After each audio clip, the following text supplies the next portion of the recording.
Hello and welcome, fellow night owls. Tonight, we delve into the lives of the most impactful women in medieval history. Whether you're just getting cozy for the night or enjoying a soothing break, I'm glad you're here to embark on this journey through time. I'd love to know where you're tuning in from and what time it is for you. Feel free to drop a comment and share. If you appreciate serene historical narratives like this, I encourage you to subscribe for more calming tales from Contos da Soneca. Before we take a closer look at these extraordinary women, let's set the context.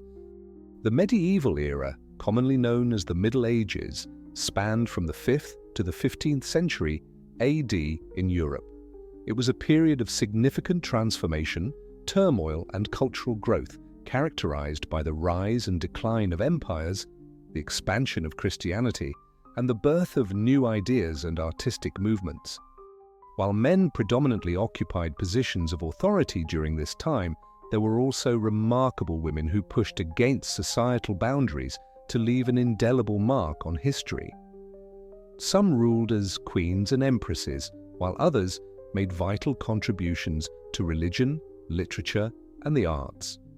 In this documentary, we will examine the lives and legacies of several of these intriguing female figures. Our exploration starts in the early medieval period with Empress Theodora of the Byzantine Empire.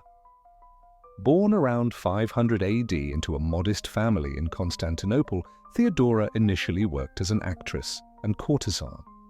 In a stunning twist of destiny, she caught the attention of Justinian, an ambitious political figure who would later ascend to the throne. Despite her controversial past, Justinian was enchanted by Theodora's intellect, charm, and beauty. He married her in 525 AD, and when he became emperor a few years later, Theodora took on the role of empress. As Justinian's partner in both life and governance, Theodora held considerable sway over the empire. She played a pivotal role in assisting her husband as he confronted political upheavals and military endeavors.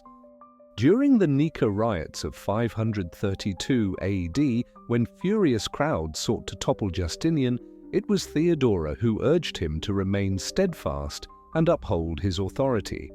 Her bravery and decisive measures were instrumental in preserving his reign. Theodora also leveraged her influence to advocate for women's rights and the marginalized. She convinced Justinian to enact laws that broadened women's property rights, granted mothers enhanced custody over their offspring, and banned the trafficking of young girls. She founded a convent known as the Metani Noah to offer shelter and rehabilitation for former sex workers. Theodora's reputation as a champion for women endured long after her passing in 548 AD. As we delve deeper into the early medieval era, we meet another significant female figure of faith, Hilda of Whitby. Born around 614 AD into the royal family of the Darrow in what is now northern England, Hilda embraced monastic life as a teenager and emerged as one of the most influential abbesses of her generation. In 657 AD, she established a monastery at Whitby along the Northumbrian coast. Under her guidance, Whitby flourished as a hub of education, drawing scholars and students from throughout Britain and beyond. Hilda was recognized for her wisdom, diplomacy, and spiritual mentorship. Monarchs and bishops sought her advice on ecclesiastical and state matters. In 664 AD, she hosted the renowned Synod of Whitby at her abbey. This crucial assembly united leaders from the Roman and Celtic Christian traditions to address disagreements over the calculation of Easter and other religious practices. Hilda's efforts in facilitating this gathering significantly contributed to the cohesion and expansion of the early English Church. Additionally, she served as a mentor to several prominent ecclesiastical figures, including Caedmon, the earliest known English poet. As the tale goes, Caedmon was a cowherd who could not read or write, but was granted the divine gift of poetry after Hilda inspired him to join the monastery. Guided by her, he went on to compose exquisite hymns and poems that continue to be celebrated today. Hilda's role as a mentor and spiritual guide persisted right up until her passing in 680 AD. Moving into the High Middle Ages, we meet one of the most remarkable and influential women of the 12th century, Eleonora of Aquitaine.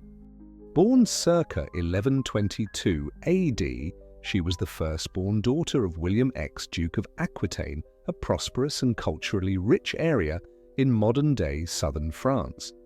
As a young lady, she succeeded to her father's dukedom, making her one of Europe's most eligible brides. In 1137, at just 15 years old, Eleonora wed Louis VI, the King of France. This marriage brought Aquitaine into the French realm and elevated Eleonora to the status of queen. However, from the outset, their union was fraught with challenges. Eleonora was headstrong and independent, often feeling constrained by the rigid life of the court and the devout lifestyle preferred by Louis. The couple also struggled to bear a male heir, which further strained their relationship. Nonetheless, Eleonora left her mark as the Queen of France. She was a supporter of the arts, especially the troubadour poets from her homeland of Aquitaine, and played a significant role in enhancing the culture of courtly love and chivalry. In 1147, she journeyed with Louis on the Second Crusade to the Holy Land, leading her own contingent of soldiers.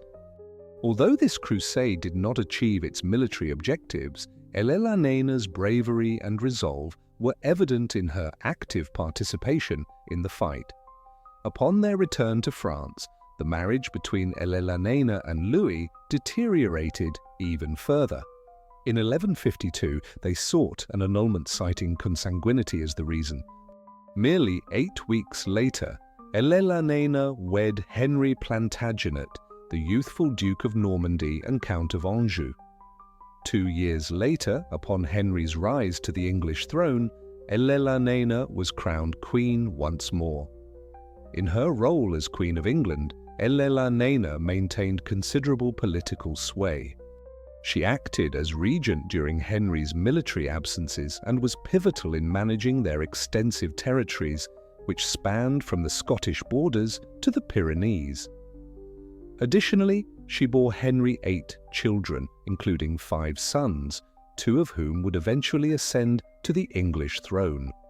Nonetheless, Eleonora's relationship with Henry proved to be as tumultuous as her earlier marriage to Louis. Henry was a domineering and harsh ruler who harbored resentment towards Eleonora's independent spirit and political strategies. In 1173, she backed a rebellion led by their eldest son, also named Henry, against Henry. When the uprising failed, the king imprisoned Eleonora on charges of treason. She would spend the following 16 years under house arrest. Eleonora survived Henry and regained her freedom after his death in 1189. In her later years, she remained a significant player in politics, aiding in the succession of her favoured son, Richard the Lionheart, and later acting as regent for her youngest son, King John. Eleanor passed away in 1204 at the age of 82, leaving an enduring legacy on the histories of France, England, and the medieval era as a whole. As we progress into the High Middle Ages, we encounter another formidable royal woman who defied the gender expectations of her era, Empress Matilda. Born in 1102 as the daughter of King Henry I of England and his queen, Matilda of Scotland, she was sent to Germany for her education as a young girl and later wed the Holy Roman Emperor Henry V. Following her husband's death in 1125, Matilda returned to England as a young widow, still in her early 20s. The situation for the English succession became uncertain with the death of King Henry II's only legitimate son, William Adeline, who tragically perished in a shipwreck in 1120.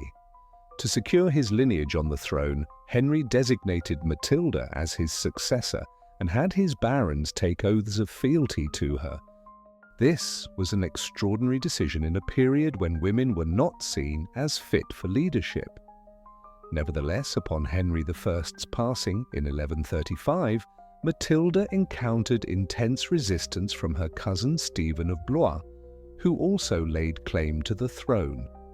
A number of the English barons who had pledged their loyalty to Matilda shifted their allegiance to Stephen, a well-liked military leader backed by the church. Matilda stood her ground, resulting in a protracted and brutal civil conflict known as the Anarchy. For nearly 20 years, Matilda and Stephen vied for dominance over England. She was supported by her half-brother Robert of Gloucester and her uncle, King David I of Scotland. In addition, she forged a marital alliance with Geoffrey of Anjou in 1128. During this tumultuous period, Matilda and her followers scored several important victories, such as capturing Stephen at the Battle of Lincoln in 1141. For a short time, Matilda was acknowledged as the Lady of the English and came close to being crowned queen. Despite this, Matilda's arrogance and political naivety alienated a number of her potential allies. She was compelled to escape London amid a popular revolt and was never able to stabilize her reign. The war continued without a clear resolution until 1153, when Matilda's son Henry negotiated a settlement with Stephen. According to the terms of the Treaty of Wallingford, Stephen would remain king for the remainder of his life, while Henry would inherit the throne after his death. Although Matilda ultimately did not succeed in her quest for the English crown, her resilience and determination were exceptional for a woman of her era. She refused to accept the societal constraints imposed on her gender and fought tenaciously for what she believed was her rightful claim. Her battle also laid the groundwork for the Plantagenet dynasty, which would govern England for over 300 years, beginning with her son Henry II. As we transition to the later Middle Ages, we come across a remarkable young woman whose short yet remarkable existence continues to inspire many today. Joan of Arc, born circa 1412 in the small village of Domremy in northeastern France, was the daughter of affluent peasant farmers. From an early age, she experienced striking religious visions and heard voices that she believed were heavenly messages from God. During the period of Joan's birth, France was embroiled in the 100 Years' War, a long-lasting struggle against England for the control of the French throne. The English had seized much of northern France, including Paris, and the French king, Charles III, was more of a nominal figure than an actual leader. Joan became convinced that she had been chosen by God to assist Charles in overcoming the English and reclaiming his kingdom. In 1428, at the age of 16, she departed from her home to request an audience with Charles at his court in Chinon. Although the royal advisors were initially doubtful, Charles was moved by Joan's devotion and resolve. He consented to provide her with a small army, allowing her to join his forces as they approached the besieged city of Orléans. Joan's arrival in Orléans in April 1429 invigorated the French troops. Dressed in white armor and wielding a banner inscribed with the names of Jesus and Mary, she led the soldiers in a series of bold assaults against the English defenses. Remarkably, within just 9 days, the siege was lifted, forcing the English to retreat. Joan's critical contribution to this sensational victory earned her the title the Maid of Orléans and transformed her into a national heroine. Inspired by their success at Orléans, Joan and the French forces launched an offensive, achieving a series of victories against the English and their Burgundian allies, culminating in the triumphant entry of Charles II into the city of Reims, where he was officially crowned King of France in July 1429. At the coronation ceremony, Joan stood proudly beside Charles, holding her banner aloft. Joan's rapid ascent, however, was met with an equally abrupt decline. In May 1430, she was captured by the Burgundians while defending the town of Compiègne. The English, viewing Joan as a perilous sorceress and heretic, were keen to take her into their custody. In a transaction for a substantial sum, the Burgundians surrendered Joan to the English, who subsequently put her on trial for heresy and witchcraft. The trial, held in the English-controlled city of Rouen, was a farce orchestrated to undermine both Joan and the French cause.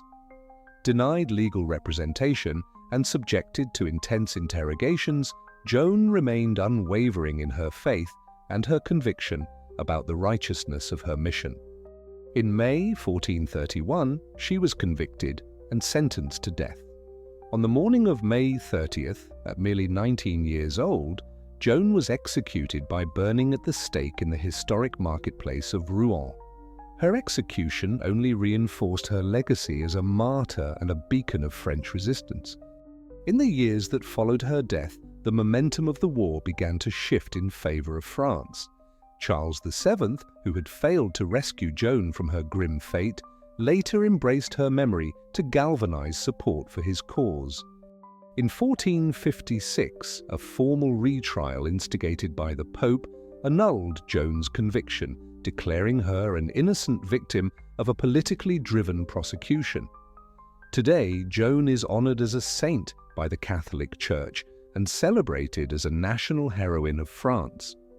Her narrative has sparked countless artistic, literary, and cinematic adaptations, and her image remains a powerful symbol of bravery, faith, and patriotism. While the historical accuracy of her life is sometimes clouded by legend and myth, the remarkable impact of her example as a young woman who challenged societal norms and altered the course of history cannot be denied. As we delve deeper into our examination of extraordinary women from the later Middle Ages, we now focus on Margery Kempe, an English Christian mystic and writer who defied the religious and societal standards of her time. Born around 1373 in King's Lynn, Norfolk, Margery hailed from a distinguished merchant family. In her youth, she entered into marriage and raised 14 children. However, she also underwent intense spiritual revelations and sensed a divine call to dedicate her life to God. In 1413, after enduring over 2 decades of matrimony, Margery took the unusual step of pledging to a life of chastity, committing herself to prayer, penance, and pilgrimage. With her husband's reluctant approval, she began a series of travels across England and Europe, visiting sacred locations like Jerusalem, Rome, and Santiago de Compostela.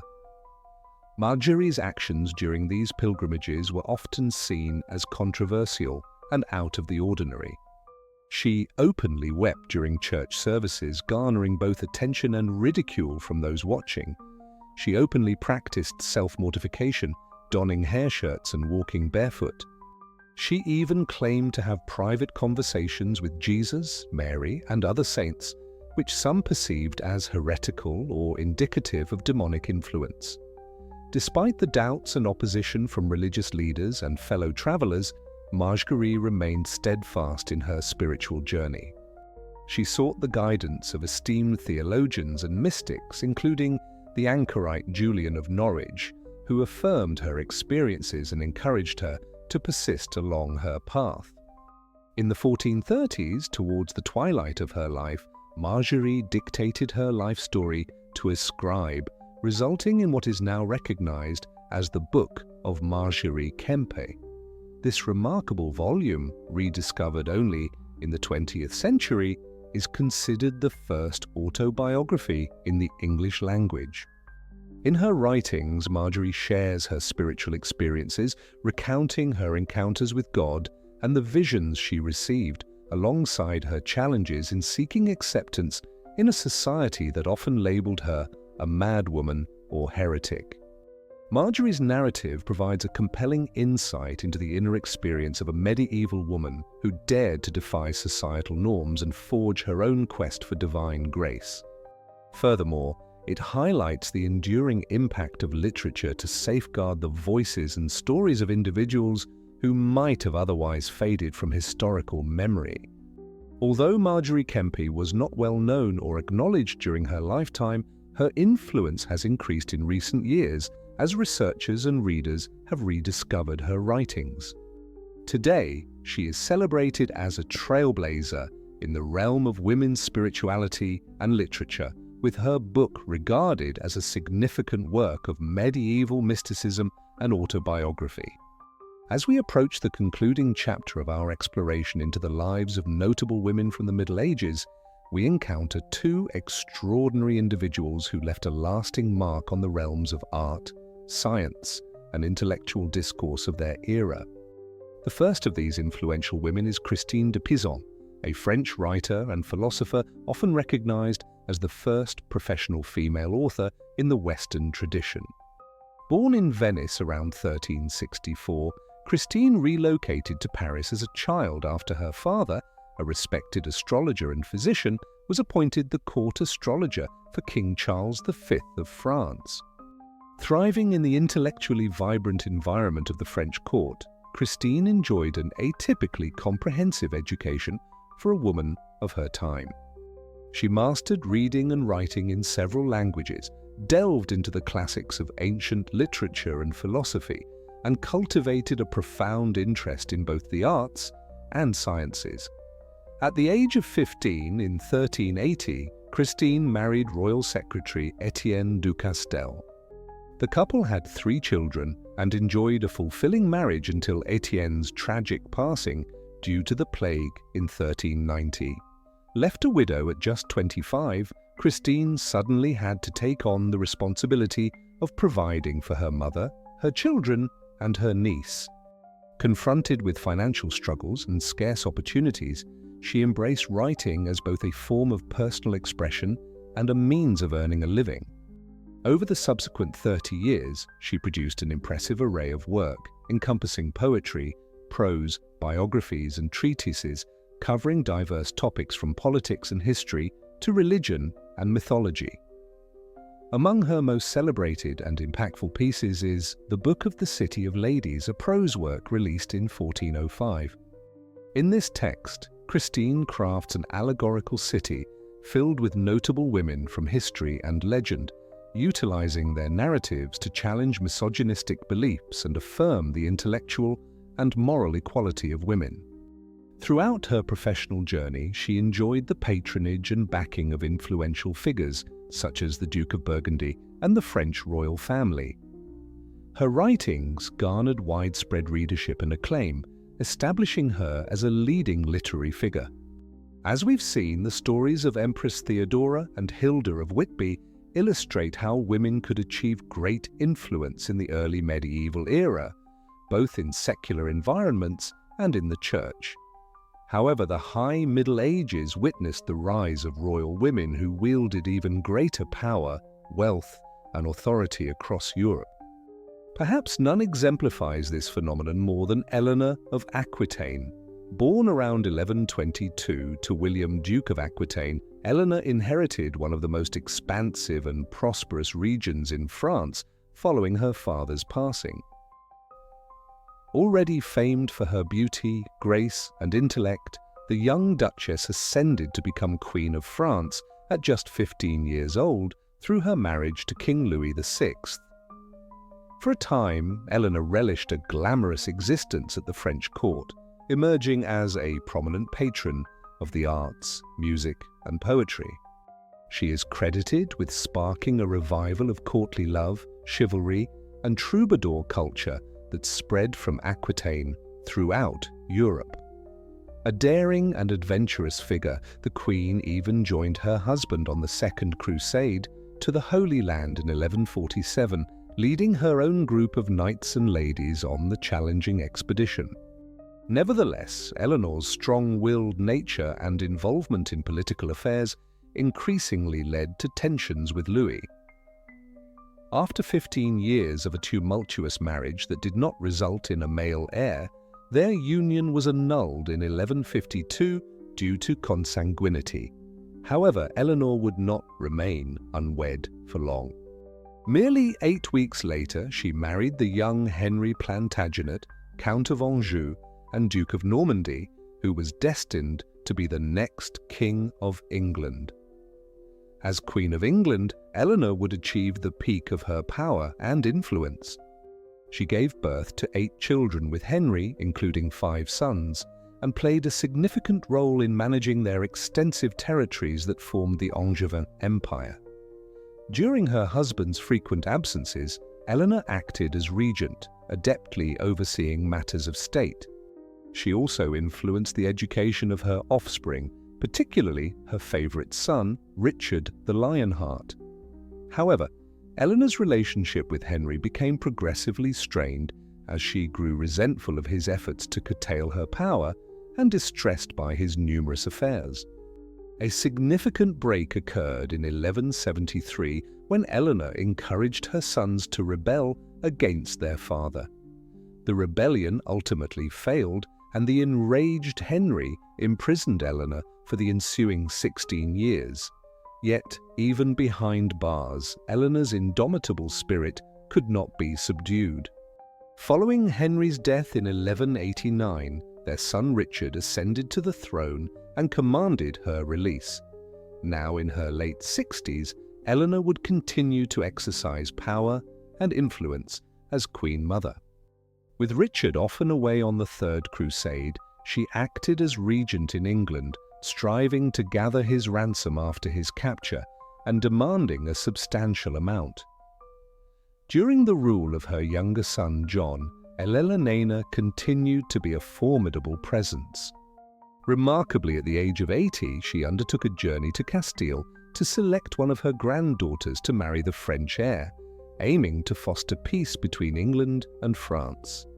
The indefatigable Queen Mother passed away in 1204 at the Abbey of Fontreux, having steered through the tumultuous political landscape of Europe for 70 years. Eleonora of Aquitaine's extraordinary existence illustrates how noble lineage paired with intellect, ambition, and strong personality enabled a medieval woman to eclipse her male counterparts in influence. Yet, she was not the only royal woman in the 12th century determined to assert ultimate authority in her own name. Long before Eleonora's birth, another formidable figure, Empress Matilda, almost became the first reigning Queen of England in her own right. Matilda, the daughter of King Henry I, was designated his heir following her brother's demise in the White Ship disaster of 1120.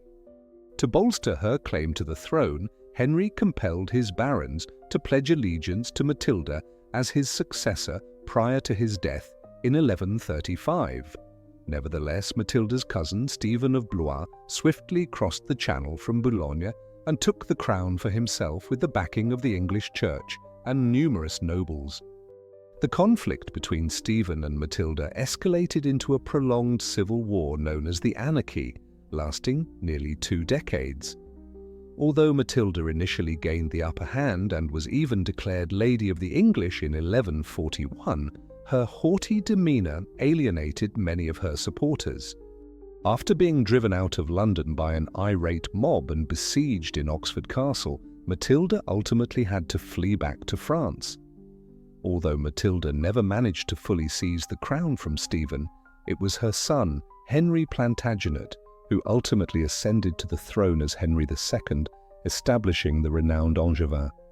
The confrontations between Matilda and Stephen, followed by those between Eleanor and Henry, illustrate how royal succession and marriages were intricate battlegrounds where women of the medieval era had to skillfully maneuver and strive to validate their authority. As the Middle Ages unfolded, women from markedly modest origins also emerged dramatically in history to overturn all preconceived notions of their gender. In the early 1400s, a young peasant girl without formal education from a small village in northeastern France began to experience profound visions, which she believed to be divine messages. At just 13 years old, Joan of Arc became convinced that she was meant to lead the French forces to victory in their protracted conflict against the English invaders. With the backing of local nobles who admired her devotion and charm, Joan made her way to the court of Charles VII to urge the beleaguered Dauphin to supply her with an army to lift the siege of Orléans. Dressed in white armor and wielding an ancient sword she had discovered behind a church altar, the young Joan rode at the forefront of the French forces, rallying them to defeat the English. Astonishingly, under her guidance, the French triumphed, overcoming the English and breaking the relentless siege in a mere 9 days. The news of this remarkable victory led by the Maid of Orléans quickly spread, invigorating French resistance. Joan's breathtaking military achievements continued as she led the French to a series of victories against the English in the Loire Valley in 1429. Under her leadership, Charles VII was able to reach the city of Reims and be officially crowned king in its cathedral, thus solidifying his previously unstable hold on the throne. As her renown and reputation as a divinely inspired savior flourished, many more sought to join her cause. Nonetheless, a botched effort to seize Paris led to Joan's own capture by the Burgundians, who were French allies of the English during a conflict in 1430. The Burgundians handed Joan over to the English, eager to eliminate the peasant girl who had changed the course of the war against them. In a transparently political trial overseen by hostile clerics, Joan faced accusations of witchcraft and heresy due to her unconventional visions and her choice to wear male attire. Although she mounted a courageous defense, cleverly countering learned theologians with her incisive replies, Joan was ultimately condemned to death for her refusal to yield to church authority. The 19-year-old met her end by being publicly burned at the stake in Rouen in 1431, clutching a cross made from 2 sticks as the flames engulfed her. To prevent her supporters from collecting and venerating her remains as relics, her ashes were scattered on the spot. Joan's remarkable life transformed her into a lasting emblem of French nationalism and the victory of the ordinary over the powerful. The illiterate village girl who crowned a king and played a pivotal role in changing the tide of the 100 Years' War evolved into a legendary figure, a martyr, and, in 1920, was canonized as a saint. Her visions and experiences place her in a rich lineage of medieval female mystics who claimed direct encounters with the divine, bypassing the male-dominated church hierarchy. Her bold choice of unconventional clothing and roles, along with her assertion of the validity of her spiritual insights, set a precedent that would resonate in the lives of many religious women who followed her path. Among the most fascinating was the 15th century English woman Margery Kempe. Born around 1373 to a wealthy merchant family in King's Lynn, Margery initially chose the traditional route of marriage, eventually bearing 14 children. A period of what she referred to as madness, which followed the birth of her first child, ignited profound spiritual desires and visions that ultimately drove her to defy the conventional expectations for women of her social standing. After a vision of Christ, Margery made a groundbreaking choice to lead a life of chastity, separating from her husband to dedicate herself entirely to her spiritual beliefs.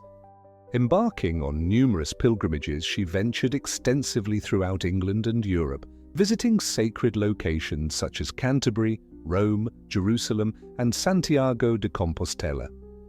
Throughout her journeys, Margery documented experiences of ecstatic visions, episodes of intense weeping, and even a mystical union with Jesus.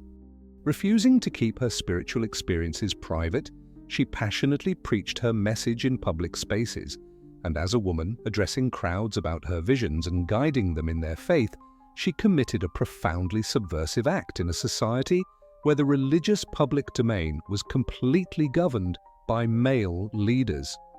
Unsurprisingly, Margery frequently clashed with church authorities, facing charges of heresy and slander from those who felt threatened by her spiritual allure and influence.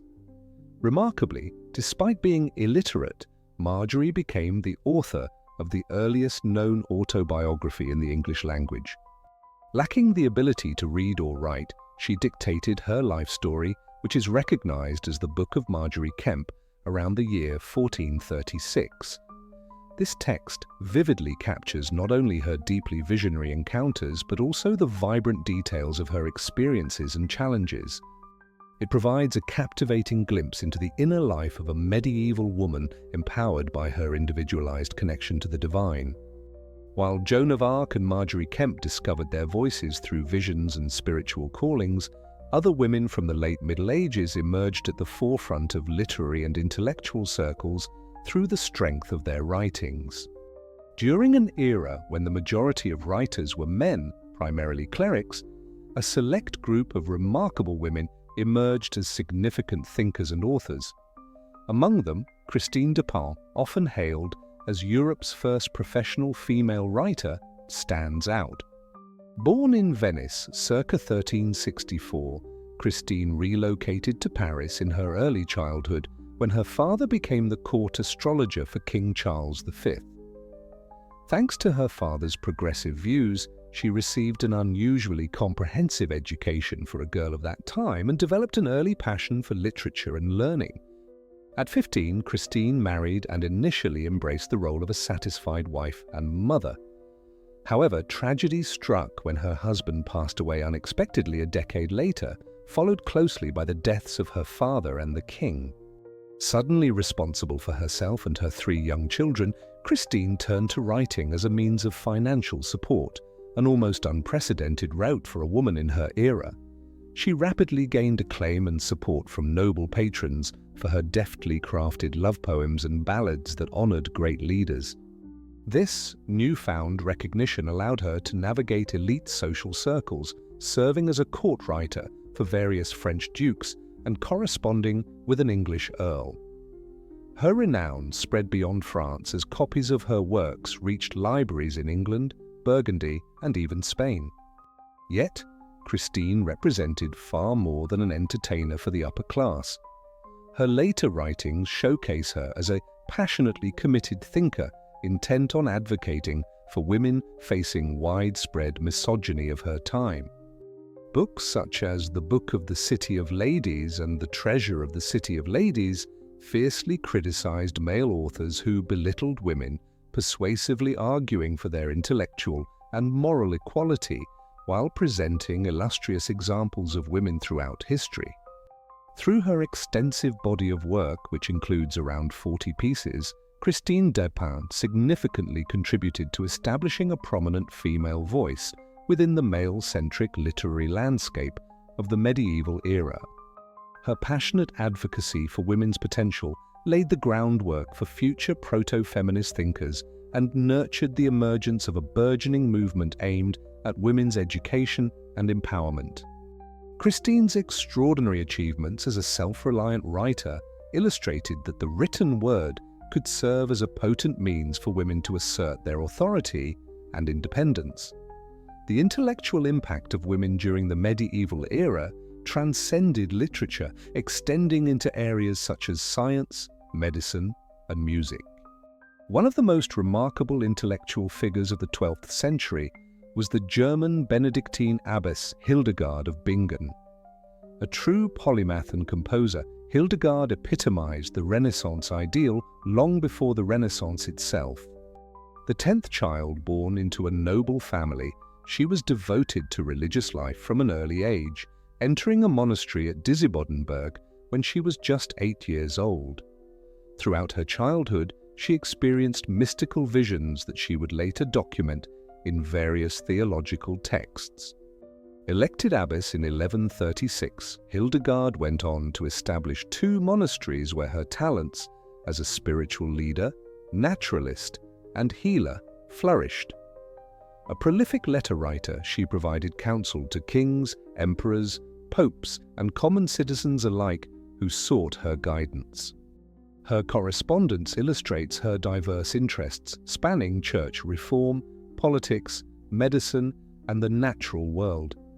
The abbess's extensive body of work includes writings on theology, natural history, cosmology, and medicine, along with poetry and the earliest known morality play. Yet, Hildegard's musical creations are perhaps her most striking contributions. One of the largest extant collections of 12th century music is comprised of her 77 chants and hymns, titled Symphonia Harmoniae Celestium Revelationum. Hildegard's soaring, ecstatic melodies and evocative lyrics, often inspired by nature, represent a distinct form of medieval musical expression. Her haunting chants continue to be performed and recorded to this day. Celebrated as the visionary of the Rhine, Hildegard of Bingen was sought after for her insights, earning her respect as a philosopher and seer well beyond the boundaries of Germany. Her extensive repertoire of work showcases a brilliant mind unafraid to engage with topics that spanned from the scientific to the spiritual. In numerous respects, she embodied the concept of the Renaissance individual, or, in this case, woman, whose quest for knowledge was unconstrained by the limitations of medieval gender expectations. As we conclude our exploration of some of the most remarkable women from the Middle Ages, one salient truth emerges. These pioneering figures persistently challenged and undermined the restrictions their society sought to place upon them solely due to their gender. Whether born into royalty or common life, benefiting from wealth and education, or having to carve out their own paths to strength, these women were determined not to be confined by the limitations of their era. They wielded political influence in their own rights, commanded armies, initiated religious movements, made significant intellectual advancements, and utilized their talents to shape the cultural and spiritual fabric of their times. This way, they left an enduring legacy in history. It's important to recognize that individuals like Eleonora of Aquitaine, Joan of Arc, Christine de Pizan, and Hildegard of Bingen were indeed exceptions in the medieval context. The majority of women, regardless of their status as peasants or princesses, faced limited rights and opportunities for engagement in public life, primarily being valued for their domestic roles as wives and mothers, with their lives regulated by fathers and husbands. Nonetheless, the stories of the extraordinary women we've highlighted here provide insight into what medieval women could accomplish when they managed to break away from societal constraints. And this is merely the surface of what remains to be explored. Countless unnamed women who have faded from our historical records certainly faced significant challenges, both great and small, in their attempts to assert their presence in a patriarchal society. While we celebrate the achievements of the most renowned and significant women of the medieval era, it's vital to also recognize the unsung heroines, those forgotten figures whose quiet acts of defiance laid the groundwork for future generations to realize their full potential. As we've seen, the Middle Ages were not as bleak for women as is often portrayed. Strong queens, abbesses, mystics, and scholars managed to rewrite women into the narrative of history through sheer determination. Yet it leaves us pondering how many other gifted women may have been deprived of the chance to make their impact due to the strict gender roles of their time.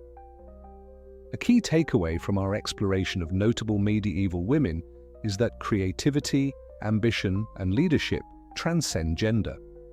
When given an opportunity, women have seized power and influenced the trajectory of history in every era. Thus, although the lives of figures such as Eleonora of Aquitaine and Joan of Arc may feel distant from our own, they present remarkably contemporary examples of pioneering women who sought to fulfill their destinies on their own terms. They encourage us to look beyond the facade of male-dominated societies to uncover the essential ways women have consistently fought for their rightful place in the human narrative. In this respect, their relevance remains as strong as ever. We hope you've enjoyed this journey through the lives of some of the most captivating women of the medieval period. With any luck, you're drifting off to sleep, filled with visions of powerful abbesses, warrior maidens, and brilliant poets dancing through your mind. The Middle Ages may appear to be a distant and unfamiliar land, but the stories of its most influential women remind us of the enduring power of passion, faith, and resolve to transform the world. Until next time, sweet dreams. As we've observed, the medieval era was marked by significant transformation and turmoil, characterized by evolving power structures, religious disputes, and shifts in culture that would ultimately influence the trajectory of European history. In light of this context, it is particularly impressive that numerous women ascended to roles of substantial influence and made lasting impact. One such figure is Matilda of Tuscany, a formidable Italian noblewoman who played an essential role in the political and religious conflicts of the 11th century. Coming from a prominent aristocratic lineage, Matilda possessed a comprehensive education and sharp intellect, along with a profound grasp of political affairs and diplomacy. She inherited extensive estates and castles across northern Italy, solidifying her status as one of the region's most significant landowners. Yet, her influence reached far beyond her own possessions. Matilda was a steadfast supporter of Pope Gregory VII, who found himself embroiled in an intense power struggle with the Holy Roman Emperor Henry IV. This battle, known as the Investiture Controversy, revolved around the authority to appoint church officials, whether it belonged to the Pope or secular rulers. Matilda dedicated her considerable resources and military strength to support the papal cause. In 1077, when Henry IV was compelled to cross the Alps in an effort to seek the Pope's forgiveness and have his excommunication revoked, it was Matilda who granted the emperor refuge and facilitated dialogue between him and Gregory VII. The notorious meeting between the Pope and the emperor took place at Matilda's fortress of Cosa.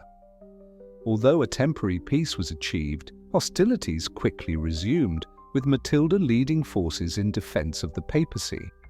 Her military prowess was impressive. She led troops into combat herself and was recognized for her courage and tactical intelligence. During an era when warfare was predominantly a man's pursuit, Matilda defied conventions and established herself as a skilled commander. Furthermore, she invested her wealth in building strategic fortifications throughout her domains, many of which endure to this day. Matilda, however, was not solely a military leader and political strategist. She was also a significant supporter of the arts, especially sacred music. She commissioned exquisite illuminated manuscripts and aided the endeavors of composers and musicians. The exalted hymn, a key piece sung during Easter Vigil, is believed to have been composed in her honor. Matilda chose not to marry or have children, dedicating her life instead to the church and her lands. Upon her passing in 115, she bequeathed her extensive estates to the papacy, a decision that would profoundly affect both Italy and the Church. In Dante's Divine Comedy, he places Matilda in the earthly paradise of purgatory, where she guides souls in their journey toward heaven. The narrative of Matilda of Tuscany illustrates the remarkable influence and power that certain women could wield within the medieval context, despite the strong patriarchal environment. Through her military strength, political acumen, and support of the arts, Matilda significantly influenced European history, leaving an enduring legacy on both the church and the culture of her era. As we transition to our next notable figure, let's take a moment to appreciate the lasting legacy of women like Matilda. In an age when females were frequently regarded as mere property or pawns in political games, these extraordinary individuals managed to forge their own pathways and amplify their voices. They serve as a reminder that throughout history, women have consistently discovered ways to resist, lead, and make their presence felt in the world. Our upcoming story brings us to the Iberian Peninsula during the 15th century, where a young woman named Isabella of Castile would ascend to become one of the most formidable monarchs in European history. Born in the royal lineage of Castile in 1451, Isabella encountered numerous hurdles on her journey to the throne, including her half-brother Henry IV, who held the crown amidst rumours suggesting that his successor Joanna was born out of wedlock. Isabella faced a complex political environment, needing to build alliances and defend against rivals to maintain her influence. In 1469, she made a pivotal choice that would alter history. She wed Ferdinand of Aragon, who was the heir to the throne of the adjacent kingdom. Their union brought together the two most significant kingdoms in Spain and set the stage for a formidable new entity. Isabella and Ferdinand governed jointly as sovereigns, a unique arrangement for their era. As queen, Isabella demonstrated her capability as a strong leader. She was astute, decisive, and politically savvy. Alongside Ferdinand, she sought to strengthen royal authority and unify Spain under their reign. This involved diminishing the power of the nobility, overhauling the legal system, and centralizing governance within the monarchy. Among Isabella's most notable accomplishments was the conclusion of the Reconquista, the prolonged campaign to reclaim the Iberian Peninsula from Muslim occupation. In 1492, the forces of Isabella and Ferdinand seized Granada, the final Muslim enclave in Spain. This victory was celebrated as a significant achievement for Christendom and solidified Isabella's standing as a defender of the faith. Nonetheless, Isabella's legacy is marred by controversy. A devout Catholic, she believed it was her responsibility to enforce religious conformity in her domains. In 1478, Isabella and Ferdinand instituted the Spanish Inquisition, a harsh effort to eradicate heresy and mandate orthodoxy. Jews and Muslims were compelled to convert to Christianity or risk expulsion from Spain. Countless individuals were subjected to torture, imprisonment, and capital punishment. Isabella was also a prominent supporter of Christopher Columbus and his expeditions to the New World. Columbus's voyages, made feasible through Isabella's backing, would open the Americas to Spanish conquest and colonization, leading to dire consequences for indigenous populations. The influx of gold and silver from the New World into Spain's treasury would establish Spain as a prominent force in Europe for centuries ahead. In spite of these somber historical episodes, Isabella of Castile is celebrated as one of the most pivotal and impactful rulers of the Middle Ages. Her reign marked the emergence of Spain as a significant European power, the finale of the Reconquista, and the commencement of the Age of Exploration. She ruled with expertise and resolve, leaving a lasting imprint on the narrative of Spanish history. Isabella's journey serves as a reminder of the intricate legacy left by powerful women throughout history. She was shaped by the era she lived in, and her decisions must be viewed within the framework of her world. Nonetheless, her influence remains relevant today, highlighting our ongoing intrigue with the lives and actions of the remarkable women who significantly shaped the medieval landscape. As we have explored the Middle Ages, we've encountered women who governed empires, commanded armies, influenced culture, and defied the limitations imposed on their gender. From the Byzantine Empire to the Iberian Peninsula, from the cloisters of English abbeys to the battlefields of France, these extraordinary women made their mark on history. We began with Empress Theodora, the actress who became an empress, and assisted her husband Justinian in governing the Byzantine Empire while leveraging her influence to enhance women's rights.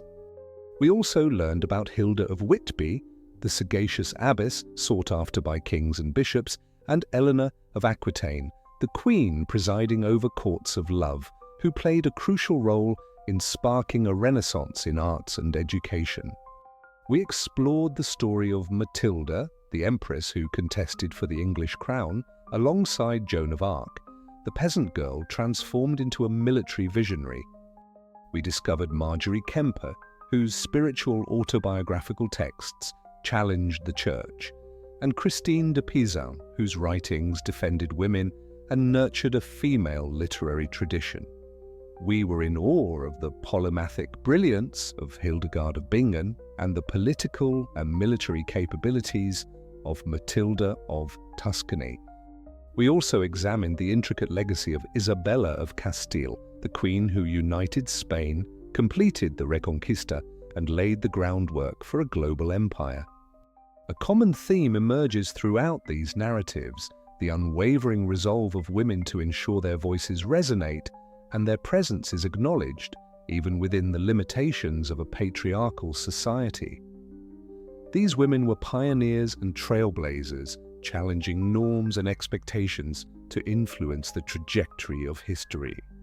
Yet, as extraordinary as their individual accounts may be, it's crucial to acknowledge that they represent merely a small portion of the women who lived and worked during the medieval era. For every Theodora or Isabella, there were innumerable others: peasants and nobility, nuns and merchants, artists and healers, whose tales have faded from historical memory. In recent years, historians have endeavored to rediscover and amplify these overlooked voices. Through meticulous research and innovative scholarship, they've illuminated the daily experiences of medieval women, encompassing their labor, families, spirituality, struggles, and triumphs. This effort reveals a world that was far more intricate and diverse than we typically perceive. While medieval society was certainly patriarchal, with established gender hierarchies and restrictions on women's autonomy, it was also a landscape in which women carved out opportunities for influence and independence. Within the confines of convents and abbeys, women established communities focused on learning and devotion. In the bustling markets and guild halls of towns and cities, women participated as artisans and merchants, managing homes and businesses. And in the courts and palaces of nobility, women held sway as advisors, patrons, and cultural tastemakers. Naturally, the opportunities accessible to women differed widely based on their social class and individual circumstances. Noble women enjoyed access to education and resources that were often withheld from their less privileged counterparts. Nevertheless, even among the peasant class, women held essential roles in both the economy and society, collaborating with men in fields and domestic spaces. As we conclude our exploration of the lives of notable medieval women, let's take a moment to ponder their legacy. These remarkable individuals remind us that despite facing significant challenges, people have the capacity to influence the trajectory of history. They encourage us to critically assess how gender has shaped our historical narrative and continues to resonate today. Perhaps most importantly, they urge us to persist in uncovering the stories of the women who paved the way before us. For every renowned queen or abbess, there are numerous other women who are still waiting to be rediscovered and honored. Hence, let us keep delving into the rich and intricate history of the Middle Ages and the contributions women made to it. Let us pay tribute to the legacies of the extraordinary individuals we've encountered on this journey and commit to elevating the voices of women, both past and present. As we settle down to sleep, may we carry with us the tales of these medieval women, their bravery, their fortitude, and their unwavering resolve to leave a mark on the world. May their legacy inspire us towards greatness in our own endeavors, and may their memory endure through the ages. Good night, and may your dreams be filled with visions of a world shaped by the strength and wisdom of women. As discussed, figures like Empress Theodora and Hilda of Whitby played pivotal roles during the early medieval era. Yet, as the Middle Ages advanced, more royal and aristocratic women discovered ways to exert considerable political influence, even in a male-dominated landscape. One of the most intriguing and powerful among them was Eleonora of Aquitaine. Born around 1122 or 1124, Eleonora was the firstborn daughter of William X, Duke of Aquitaine and Count of Poitiers. As the successor to one of the largest and most affluent territories in France, she was an extremely sought-after bride. At the tender age of 15, in 1137, Eleonora wed King Louis VI of France, thus becoming the Queen of the Franks. Despite her youth, Eleonora swiftly proved to be a formidable presence. With her beauty, intelligence, and strong personality, she frequently found herself at odds with her devout and somewhat mundane husband. Unlike many royal wives during this period, who were often relegated to mere ornamental roles, Eleanor actively participated in the governance of the realm, particularly within her home region of Aquitaine. In 1147, she joined Louis on the Second Crusade to the Holy Land. While the campaign itself yielded minimal results, Eleanor's involvement generated considerable buzz, fueling rumors of an affair between her and her uncle, Raymond of Poitiers. Whether true or not, these tales underscored Eleanor's audacity and her indifference to societal norms. The pressures of the crusade further strained Eleanor and Louis's already fragile marriage. The breaking point occurred in 1152 after 15 years of marriage, during which they had failed to produce a male successor for the French throne. Their union was annulled on the basis of consanguinity, as they were distantly related. Nevertheless, Eleanor refused to let divorce dampen her strength or diminish her prospects. Merely 8 weeks post-annulment, she married Henry Plantagenet, the Duke of Normandy and Count of Anjou. 2 years later, when Henry ascended to the English throne as Henry II, Eleanor became Queen of England. Over the following 15 years, she delivered 8 children, including 5 sons. As an engaged mother, she was deeply involved in the upbringing and education of her offspring, while simultaneously cultivating her own centers of power, especially in Aquitaine, which she governed as an autonomous lord. However, Eleanor's relationship with Henry mirrored the tumult of her previous one, as Henry was infamous for his infidelities, having fathered numerous illegitimate children. He also aimed to lessen Eleonora's power and even placed her in prison for a period after she backed their son's rebellion against him. Nevertheless, even in confinement, Eleonora's unyielding spirit could not be suppressed. Following Henry's death in 1189, she re-emerged as a trusted advisor to her sons, Richard and John, the newly crowned kings of England. She continued to exercise influence well into her 70s, which was an impressive achievement for a woman of her era. In addition to her political maneuvers, Eleonora contributed significantly to cultural life. Her court at Poitiers emerged as a celebrated hub of troubadour culture, aiding in the dissemination of the principles of courtly love and chivalry.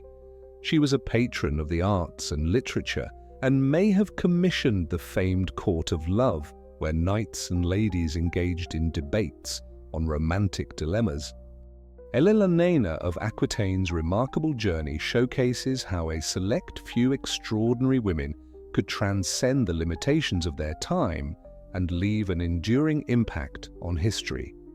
However, she was not the sole royal woman of the Middle Ages to challenge expectations and confront the status quo.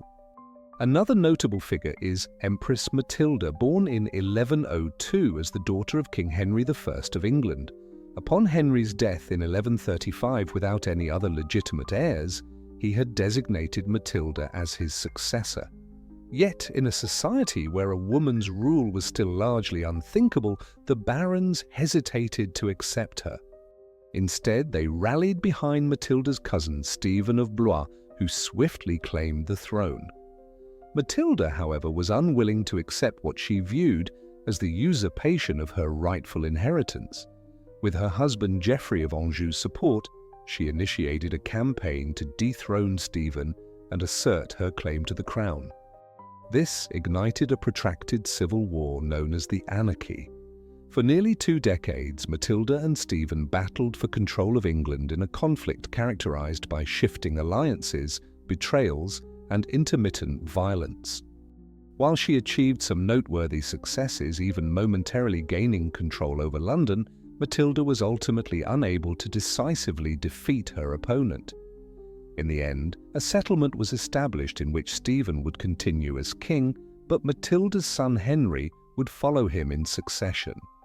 Although she did not achieve her ultimate goal of becoming queen, Matilda's relentless struggle for what she believed was her rightful claim showcased that women could be just as determined and ambitious as men.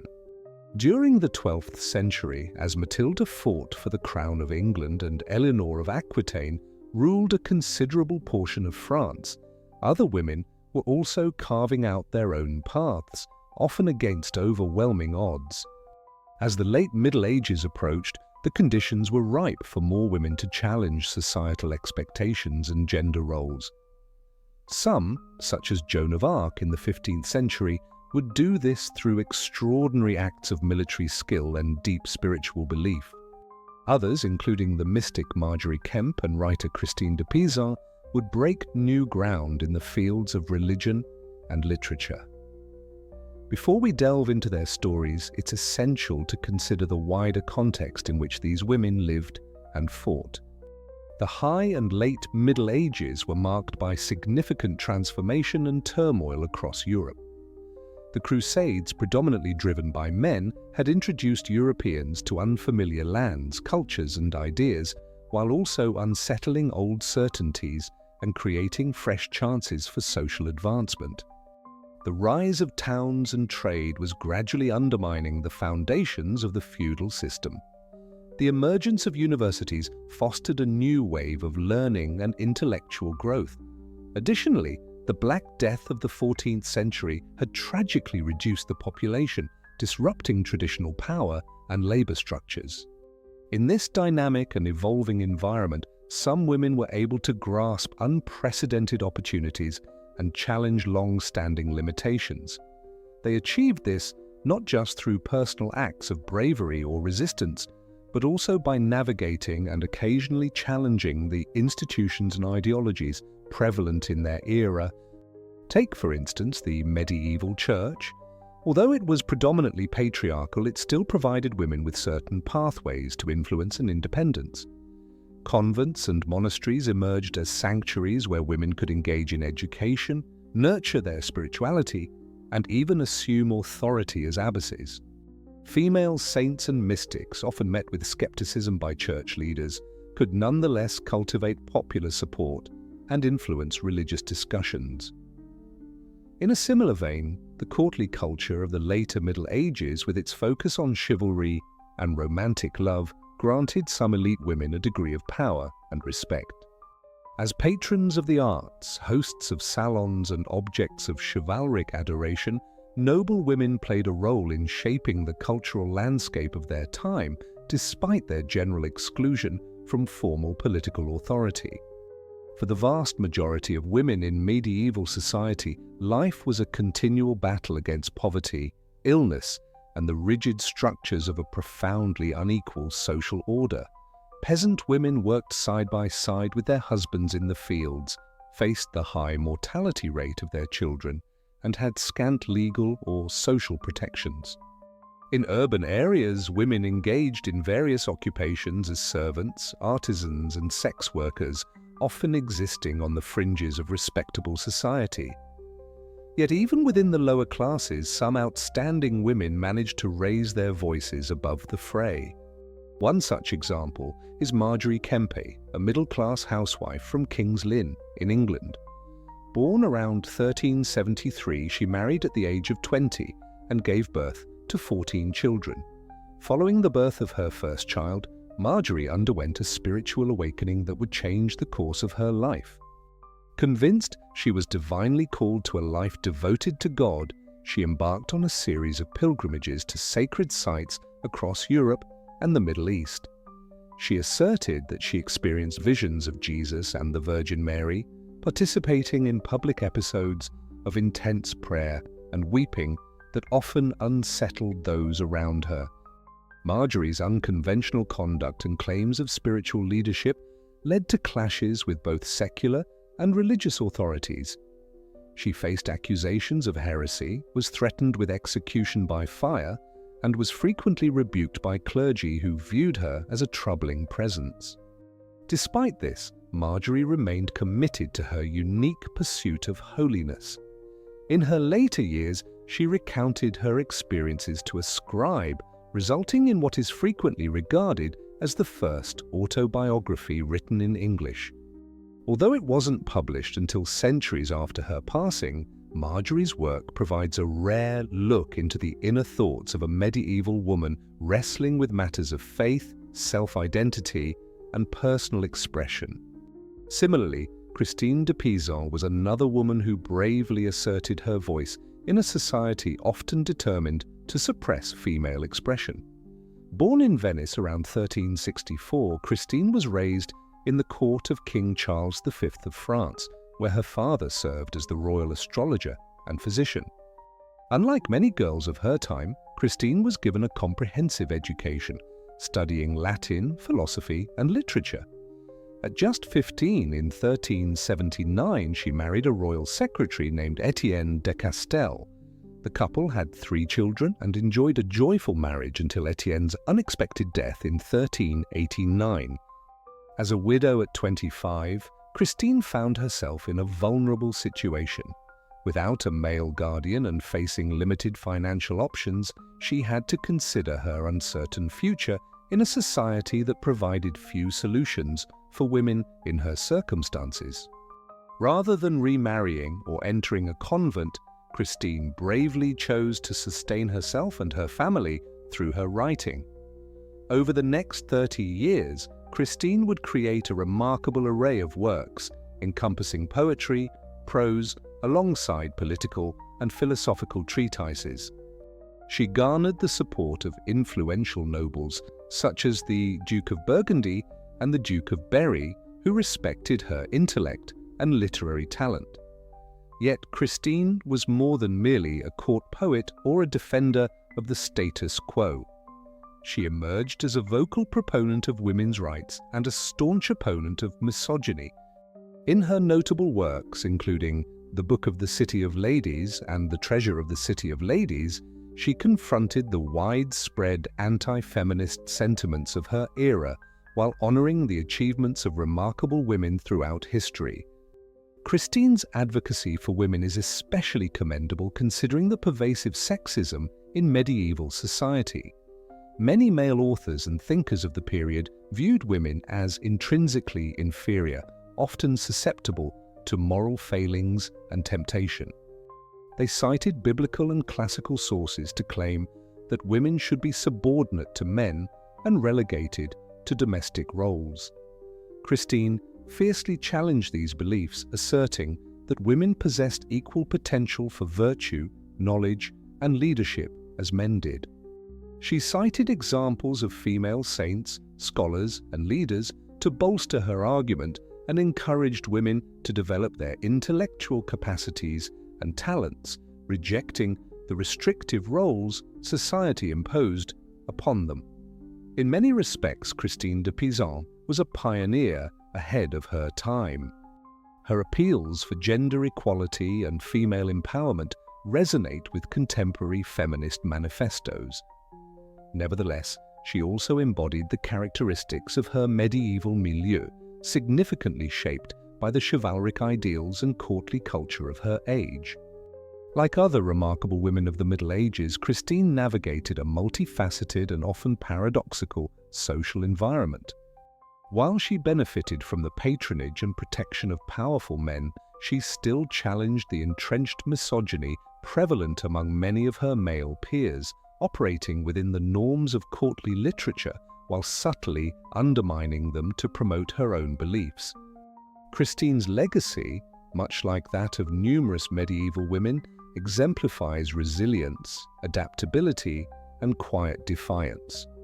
She might not have dismantled the patriarchal structure of her era, yet she created avenues for women's perspectives to be acknowledged and respected. As the Middle Ages approached their conclusion in the 15th and early 16th centuries, other extraordinary women would emerge, following the path carved by pioneers like Eleonora of Aquitaine, Margery Kempe, and Christine de Pizan. Figures such as Isabella the Wine of Castile and Elizabeth the Fair of England would reign as queens, exemplifying the ability of women to hold significant political power. Additionally, individuals like the artist Sophonisba Anguissola and the poet Louise Labbe would thrive in areas traditionally dominated by men, challenging the limits of what was deemed possible for women in the creative fields. Moreover, others like the Catholic reformer Teresa of Avila and the Protestant martyr Anne Askew would confront established religious beliefs and assert new avenues for female spiritual authority. Nonetheless, these remarkable individuals remained largely exceptions in a society where most women were restricted to limited roles and under the influence of male authority. The quest for genuine gender equality would persist for centuries and, in many respects, is still an ongoing struggle. Yet, the narratives of medieval women, such as those we have examined here, remind us that even amidst seemingly oppressive environments, the human spirit possesses an astonishing ability to resist, innovate, and transform.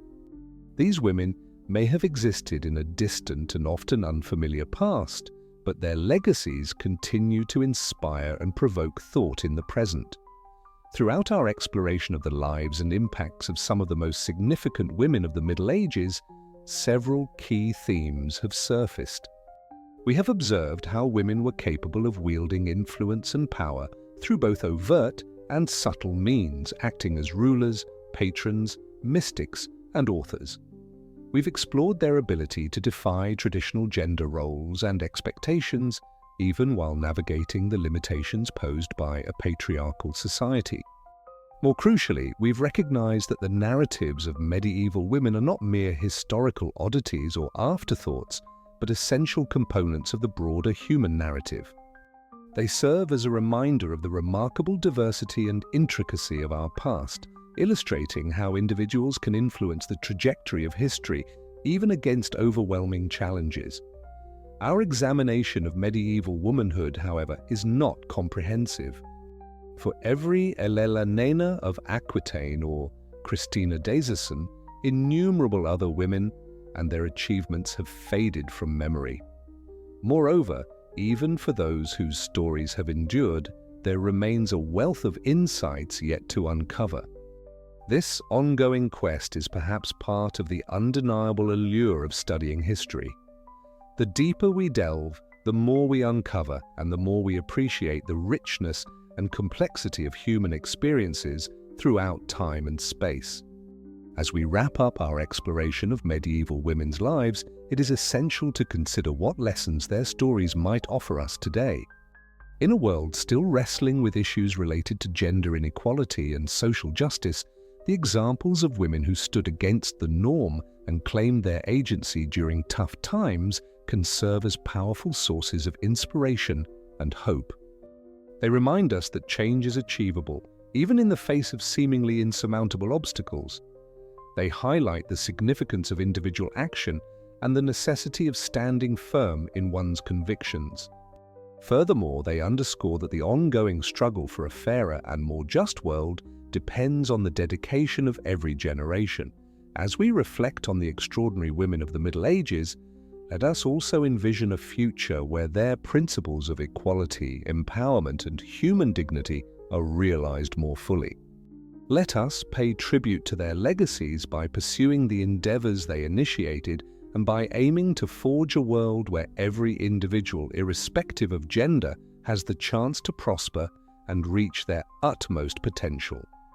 The women we've encountered on this journey, ranging from Empress Theodora to Margery Kempe to Christine defy, may have existed in an era and environment vastly different from ours, yet through their bravery, inventiveness, and steadfast resolve, they exemplify the pinnacle of what it means to be human.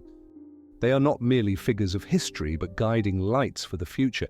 Therefore, let us honor their memory, draw lessons from their lives, and embody their spirit of tenacity and optimism. By doing so, we not only celebrate the influential women of medieval history, but also acknowledge the untapped potential within all of us to effect change in the world. As we reach the conclusion of our exploration of the most impactful women of the medieval period, I trust this historical journey has been enlightening and motivational. Although the names and tales may fade as you drift into slumber, may their essence endure, serving as a reminder of the extraordinary lives that preceded us and the limitless possibilities that await. The human narrative transcends just kings and conquerors. It includes countless unsung heroes who have shaped our world through their vision, courage, and unwavering spirit. In this grand tapestry of history, the vivid threads of medieval womanhood will always shine brightly. Wishing you a good night, filled with sweet dreams of a past that never truly fades and a future that is ours to mold. Observing the life of Joan of Arc serves as a remarkable testament to faith and determination amidst daunting challenges. Her story captured the hearts of many across Europe, inspiring a multitude of artistic, literary, and musical creations in the centuries that followed. Even to this day, she remains a lasting symbol of French national pride and a revered patron saint of the nation. While Joan's military achievements and poignant martyrdom are widely recognized, fewer individuals are aware of the nuances of her formative years and the divine visions that guided her to her fated path. Born circa 1412 to a farming family in the village of Domremy in northeastern France, Joan was noted for her deep faith and devotion as a child. From an early age, she asserted that she heard the calls of saints and angels, encouraging her to assist Charles III in reclaiming his throne from English occupiers. At this period, France was engaged in the final stages of the 100 Years' War, a lengthy struggle against England that had left the nation fractured and dispirited. The English, along with their Burgundian allies, dominated much of northern France, including the capital, Paris. In contrast, the Dauphin, the legitimate heir to the French throne, was compelled to hold court in the Loire Valley, working tirelessly to gather support for his claim. It was against this chaotic political backdrop that Joan emerged in 1428 at the mere age of 16. Convinced that she had been chosen by God to rescue France, she made her way to the Dauphin's court in Chinon and asked for an audience. Although initially doubtful, Charles was gradually persuaded by Joan's unwavering faith and determination, as well as her remarkable insight into an intimate prayer he had previously uttered. He consented to provide her with a horse, armor, and a small group of soldiers to aid her in her journey to the besieged city of Orléans. What followed was a remarkable series of military successes that would change the trajectory of the war and solidify Joan's legacy as a national hero. Donning white armor and carrying a banner with the names of Jesus and Mary, she guided the French troops in a bold attack on the English defenses surrounding Orléans. Against significant odds, they managed to repel the enemy and lift the siege, marking a pivotal moment in the conflict. News of Joan's victory at Orléans quickly spread throughout France, energizing support for the Dauphin's cause. Over the course of the following year, she would lead the French to additional triumphs, reclaiming essential towns and fortifications along the Lire Valley. Her most significant accomplishment came in July 1429 when she stood alongside Charles III during his coronation at the Cathedral of Rheims, fulfilling her divine calling to see him crowned the legitimate King of France. Yet despite these victories, Joan's narrative would eventually take a sorrowful turn. In May 1430, during a conflict with Byzantine troops near the town of Kempe, she was unseated from her horse and captured by the enemy.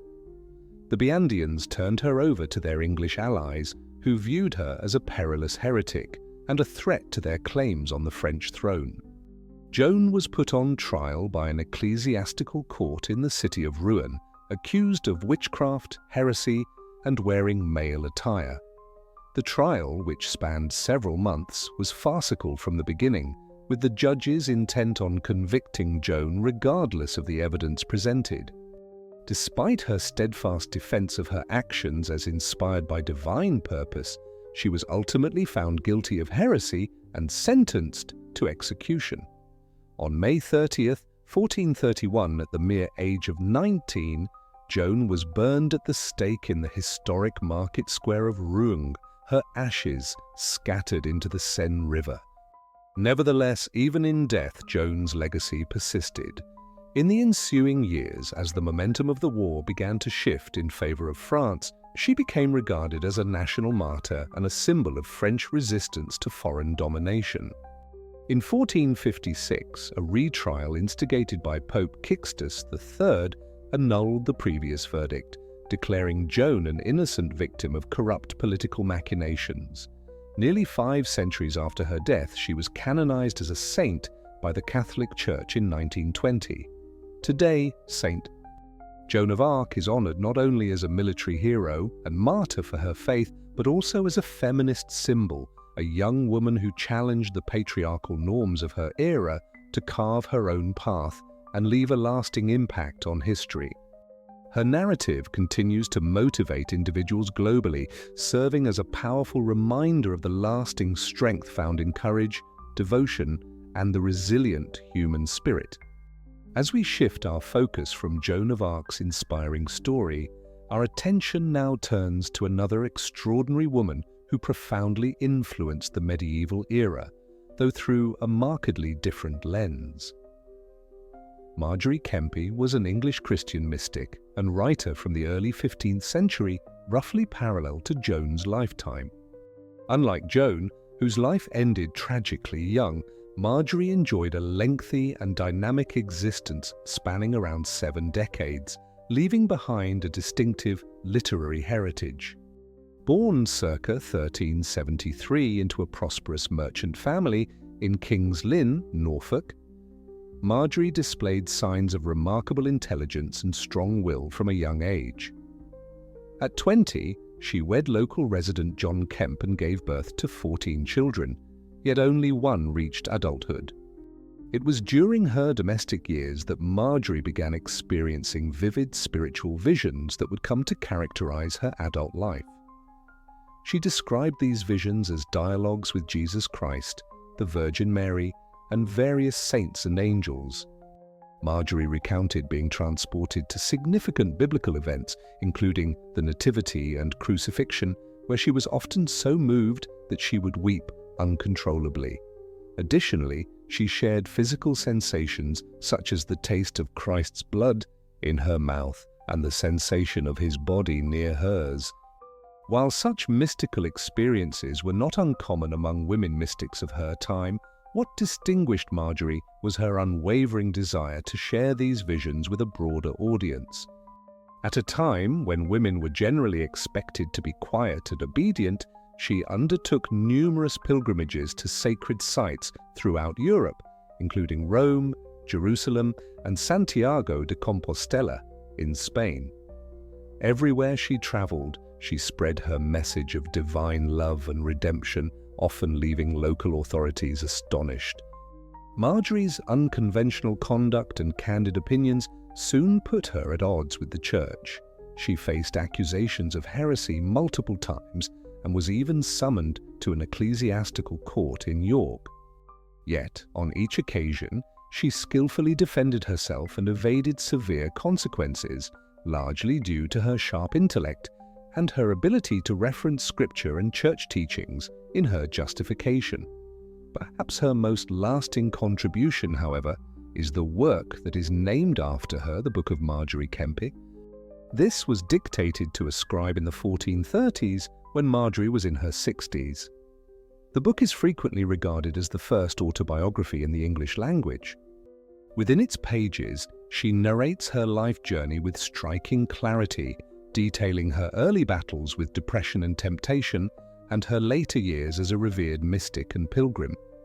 The Book of Margery Kempe transcends being merely a personal memoir. It also serves as a captivating glimpse into the religious and societal landscape of late medieval England, a period marked by significant turmoil and transformation.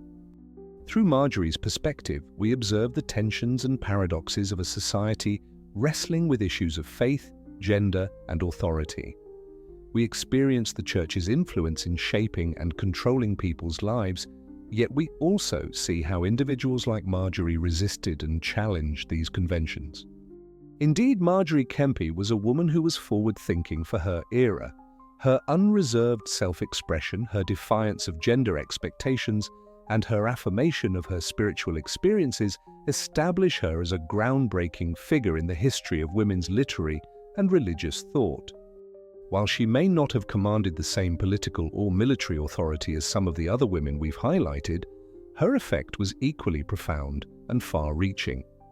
As we proceed on our exploration of medieval Europe's most extraordinary women, we now turn to another individual who made a significant impact on the fields of arts and literature. Christine de Pizan, born in Venice in 1364, was the daughter of a distinguished astrologer and academic who held a position at the court of King Charles V of France. Thanks to the support of her father and her own remarkable intellect, Christine enjoyed an exceptionally comprehensive education for a woman of her era, delving into subjects such as Latin, rhetoric, and moral philosophy. However, her life took a sorrowful turn at the age of 25 when she became a widow, left to fend for herself and her 3 young children. In a time when most women had limited choices beyond marriage or the convent, Christine embraced writing as a form of creative outlet and a means to achieve financial independence. Over the next 30 years, she would create an impressive body of work encompassing poetry, prose, and polemics that positioned her as a significant literary figure of her time. Perhaps her most renowned piece is The Book of the City of Ladies, a prose treatise published in 1405. It unfolds as an allegorical dream vision where Christine encounters 3 virtues personified: reason, rectitude, and justice. Together, these virtues assist her in crafting a metaphorical city comprising only virtuous and accomplished women, spanning from ancient goddesses and biblical heroines to contemporary queens and scholars. Through this narrative, Christine launches a compelling defense of women against the misogynistic perceptions and biases prevalent in her era. She contends that women are not naturally inferior to men, but have been systematically deprived of the education and opportunities needed to realize their potential. She also lauds the countless contributions women have made to society throughout history, ranging from domestic roles to the fields of politics, art, and religion. The Book of the City of Ladies was a revolutionary work for its time, contesting the prevailing notion of women as weak, irrational, and morally questionable. It ignited the aspirations of a new cohort of female authors and intellectuals, establishing the foundation for the developing tradition of feminist literature across Europe. In contemporary times, it is celebrated as a masterwork of medieval prose and a pivotal text within the evolution of women's rights and gender parity. Yet, Christine's impact reached far beyond just her written works. As a woman who earned her livelihood and supported her family through her literary prowess, she was a pioneer in the realm of professional writing. She fostered an extensive network of patrons and supporters, including members of the French royal lineage and the influential Dukes of Burgundy. Her writings gained widespread popularity and acclaim, and during her lifetime, she was esteemed as a foremost intellectual and a moral compass. Additionally, Christine's influence permeated the domain of art and manuscript illumination. Numerous works of hers were exquisitely embellished by some of the finest artists of her time, and she actively participated in the design and creation of these manuscripts. Her meticulous attention to visual elements and her usage of allegorical imagery established a new benchmark for illustrated books during the late Middle Ages. As we transition from the narrative of Christine Despont, we arrive at our final figure in this exploration of medieval Europe's most extraordinary women, Hildegarde of Bingen. Born in 1098 in the Rhineland region of Germany, Hildegard was a Benedictine abbess, author, composer, and visionary whose diverse intellectual and artistic achievements positioned her as one of the most significant cultural icons of the 12th century. Like many of the remarkable women we've examined, Hildegard's formative years were characterized by a profound sense of spiritual vocation. From an early age, she experienced striking visions and prophetic dreams, which she interpreted as divine messages. At just 8 years old, she was placed in a Benedictine monastery where she received comprehensive education in Latin, scripture, and natural sciences. As Hildegard aged, her visions became increasingly frequent and vivid. She depicted them as brilliant streams of light that would penetrate her mind, heart, and chest, bestowing upon her a profound insight into the world and its mechanisms. In 1141, at 42 years old, she experienced a compelling vision in which God instructed her to document everything she perceived and heard. This divine call would set Hildegard on an exceptionally productive path as an author, composer, and spiritual leader. Over the next 40 years, she would create an impressive oeuvre encompassing numerous genres and fields. Her three principal visionary texts, Scivias, Liberi Merum, and Liber Divinorum Oparum, present an expansive cosmological and theological perspective of the universe, ranging from the world's creation to the apocalypse. Her musical works, featuring over 70 chants and hymns, are celebrated as some of the most exquisite and inventive of the medieval era. Yet Hildegard's passions and accomplishments reached well beyond the spheres of religion and the arts. She was an astute observer of the natural world, and her writings on topics such as botany, zoology, and medicine showcase a profound comprehension of the physical universe. Her Physica and Causae Aurae are among the earliest existing natural science texts authored by a woman, providing intriguing insights into medieval perspectives on the human body and its connection to the environment. Hildegard was also a formidable religious leader and reformer who leveraged her role as abbess to confront corruption and advocate for enhanced spiritual integrity within the church. She established 2 new monasteries and embarked on 4 preaching tours throughout Germany, drawing large audiences and gaining recognition as a wise and sanctified figure. Her correspondence with popes, emperors, and other prominent individuals illustrates a self-assured and commanding presence, unafraid to challenge authority and speak the truth. In many respects, Hildegard of Bingen epitomizes the peak of intellectual and creative accomplishments of women during the medieval period. Her diverse passions, inventive mindset, and steadfast dedication to her spiritual mission distinguish her as a genuine Renaissance woman long before the label was ever introduced.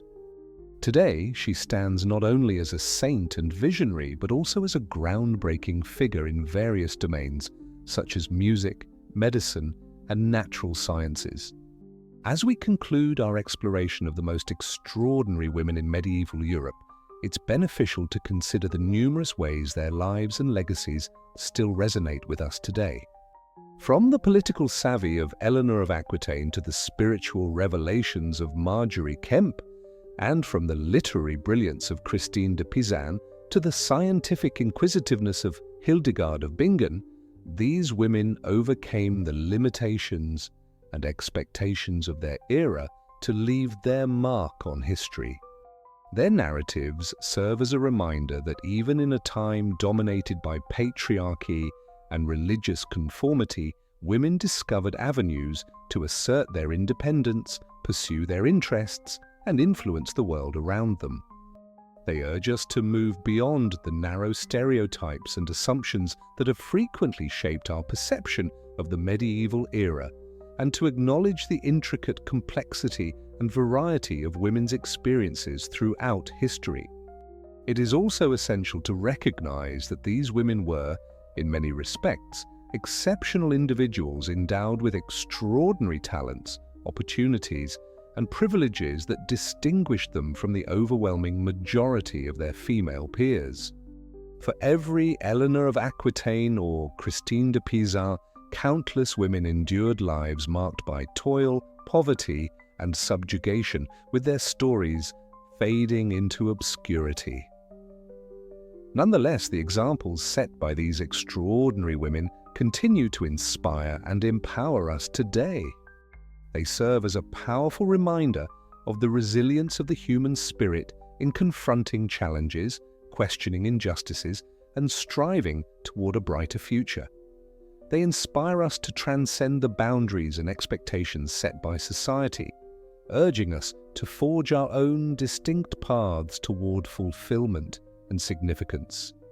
As we contemplate the lives and legacies of these women from the medieval era, let's also acknowledge the countless other women across history who have battled for their rights, dignity, and position in the world. From the activists fighting for suffrage in the 19th and early 20th centuries to modern-day feminist leaders, women have consistently taken the lead in advocating for social, political, and economic justice. While their stories may not always receive the recognition or celebration as those we've discussed today, they hold equal importance and inspiration. They remind us that the quest for gender equality is a relentless journey, and each of us has a part to play in building a more fair and just world for everyone. As we reach the conclusion of our exploration of some of medieval Europe's most significant women, let us carry their narratives and examples with us as we face the challenges and opportunities of our own era. We honor their legacy by continuing to strive for a world where every woman has the opportunity to realize her full potential, pursue her aspirations, and leave her unique mark on history. Let us always remember the strength of the human spirit to conquer even the most daunting challenges, defy entrenched norms and expectations, and forge a more promising future for everyone. Thank you for joining me on this intriguing journey through the lives of some of history's extraordinary women. May their stories continue to motivate and guide us all. The political upheaval encountered by Matilda during her time was not an isolated incident in the Middle Ages. Throughout this era, numerous royal women found themselves entangled in struggles over claims to thrones and influence over monarchs. Even amidst the chaotic backdrop of these eras, some women emerged as significant powers behind the scenes. One notable figure was Catherine of Siena, a 14th-century Italian mystic and activist. Hailing from a large working-class family, Catherine challenged societal norms from an early age. At merely 6 years old, she experienced a vision of Christ that would guide her path as a spiritual leader. Committing herself to a life of prayer, fasting, and service, she took vows as a Dominican laywoman.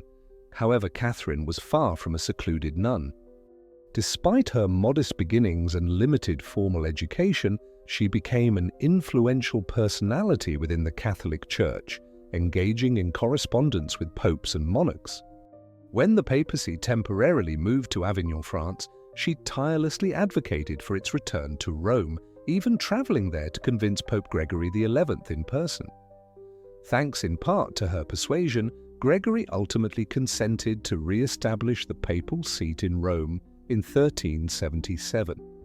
About her passionate and unwavering character, Catherine's hundreds of surviving letters show her addressing bishops and nobles about their corruption and misconduct, while providing guidance and support to ordinary people in their spiritual hardships.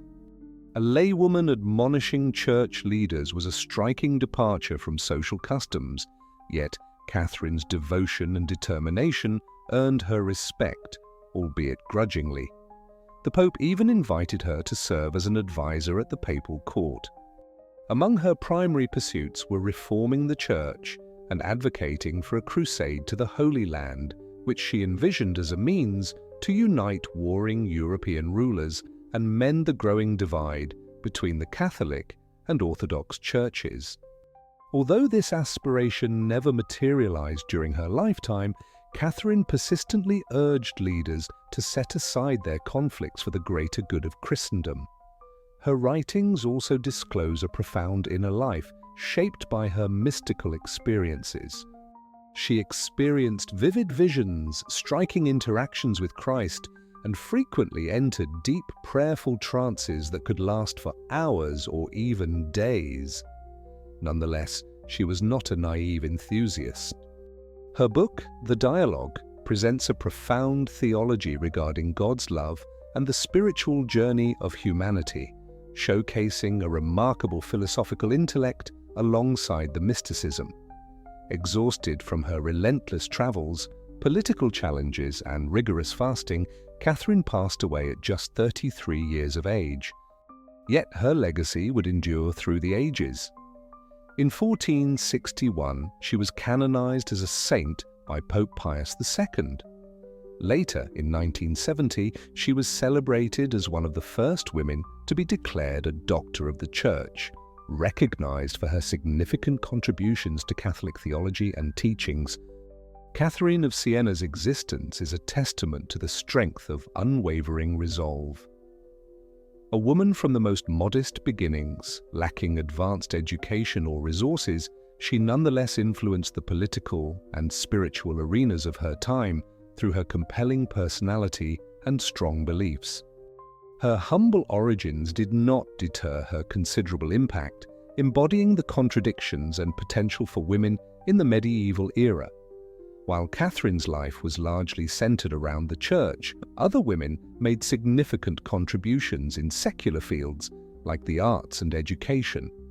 By the late Middle Ages, a fortunate few noblewomen had access to education in Latin, literature, history, and languages. Some leveraged this knowledge to become generous patrons of the arts, such as Mahat, Countess of Artois in 13th century France. A daughter of the Count of Artois, Mahat inherited the title after her father's death in battle, setting her apart as one of the rare women of her time who ruled independently rather than through a husband. Mahat demonstrated a keen interest in art, assembling an extensive collection of paintings, sculptures, tapestries, and precious items.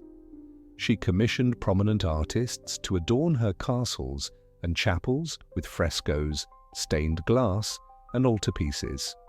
Her extravagant tastes even drew criticism from those who felt that such extravagance was inappropriate or frivolous for a noblewoman. However, Mahat's artistic patronage also served as clever political maneuvers that showcased her affluence and refinement. Among her most notable undertakings was an extravagant park and palace ensemble situated at Hesdin in northern France.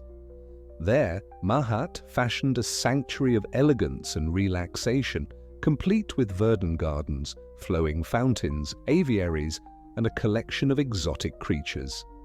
The palace featured a grand hall, opulently adorned with murals and sculptures, as well as innovative mechanical contraptions that unleashed sprays of water or mimicked birdsong, delighting her visitors. Hesdin epitomized the Gothic architectural style and became a benchmark for other noble estates. Reports indicate that Mahat was an elegant and cultured hostess, graciously receiving fellow nobles and regal guests in her splendid residence. As one of the foremost art benefactors of her era, Mahat significantly influenced the courtly artistic standards of the time. She utilized her wealth and influence to cultivate beauty around her, thus elevating the cultural standards of the period. Beyond her artistic endeavors, Mahat was an astute businesswoman, skillfully overseeing her estates and finances. She engaged in the commissioning of a cartel, a set of legal documents to fortify her claims and property rights. It was uncommon for a woman of the medieval era to take such an active role in administrative affairs, suggesting that Mahat possessed a unique aptitude for finance and law. Yet, even someone as adept as Mahat was not shielded from the political machinations of her time. Her domain of Artois was a region of strategic importance, and she engaged in protracted disputes with her nephew Robert, over territorial claims. Robert contended that, as a male heir, he held a more substantial claim than Mahat. Initially, the French crown lent its support to Mahat, but later shifted its allegiance to Robert's assertions. These contentious inheritance battles, rife with complexity, highlight the precariousness faced by even the most elite women. Mahat had both the wealth and capability to govern autonomously, yet her position as a woman rendered her hold on power perpetually unstable. Confronted with opposition from male competitors and fluctuating political dynamics, Mahat, despite her remarkable artistic and cultural finesse, could not completely evade the limitations imposed by her gender in a male-dominated society. Nevertheless, she serves as a motivating example of a woman who maximized the opportunities that came her way. With her keen perception and daring artistic perspective, she made a lasting and exquisite impression on the world, influencing the fashion of the aristocracy for generations to come. She illustrates that even in times of restriction, resolute women discovered ways to assert their autonomy and unleash their creativity, expanding the boundaries of possibility. The women we've examined so far, Matilda, Catherine, Mahat, were all born into privilege, with social standing that allowed them to challenge norms to a certain extent. In contrast, others relied solely on their ingenuity and determination to make their presence known. Such was the case of Marguerite Poré, a French mystic and writer who boldly questioned the spiritual authorities of her time. Not much is definitively known about Marguerite's early years, and even her true name remains uncertain. Porete translates to the Little One.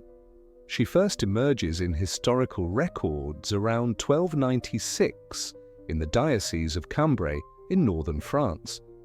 Marguerite belonged to a group known as the Bénes, devout laywomen who lived in semi-monastic communities but did not take formal vows. This Béan lifestyle provided an option for women who wished to commit themselves to spiritual endeavors without entering into restrictive convents. The sole surviving work of Margaret is a mystical text called The Mirror of Simple Souls. In this book, she presents a bold vision of the soul's journey toward unity with God, a state she refers to as annihilation. Margaret outlines a spiritual path of relinquishing self-will and earthly entanglements, even the need for virtues or good deeds. For her, the ultimate aim is complete surrender to divine love.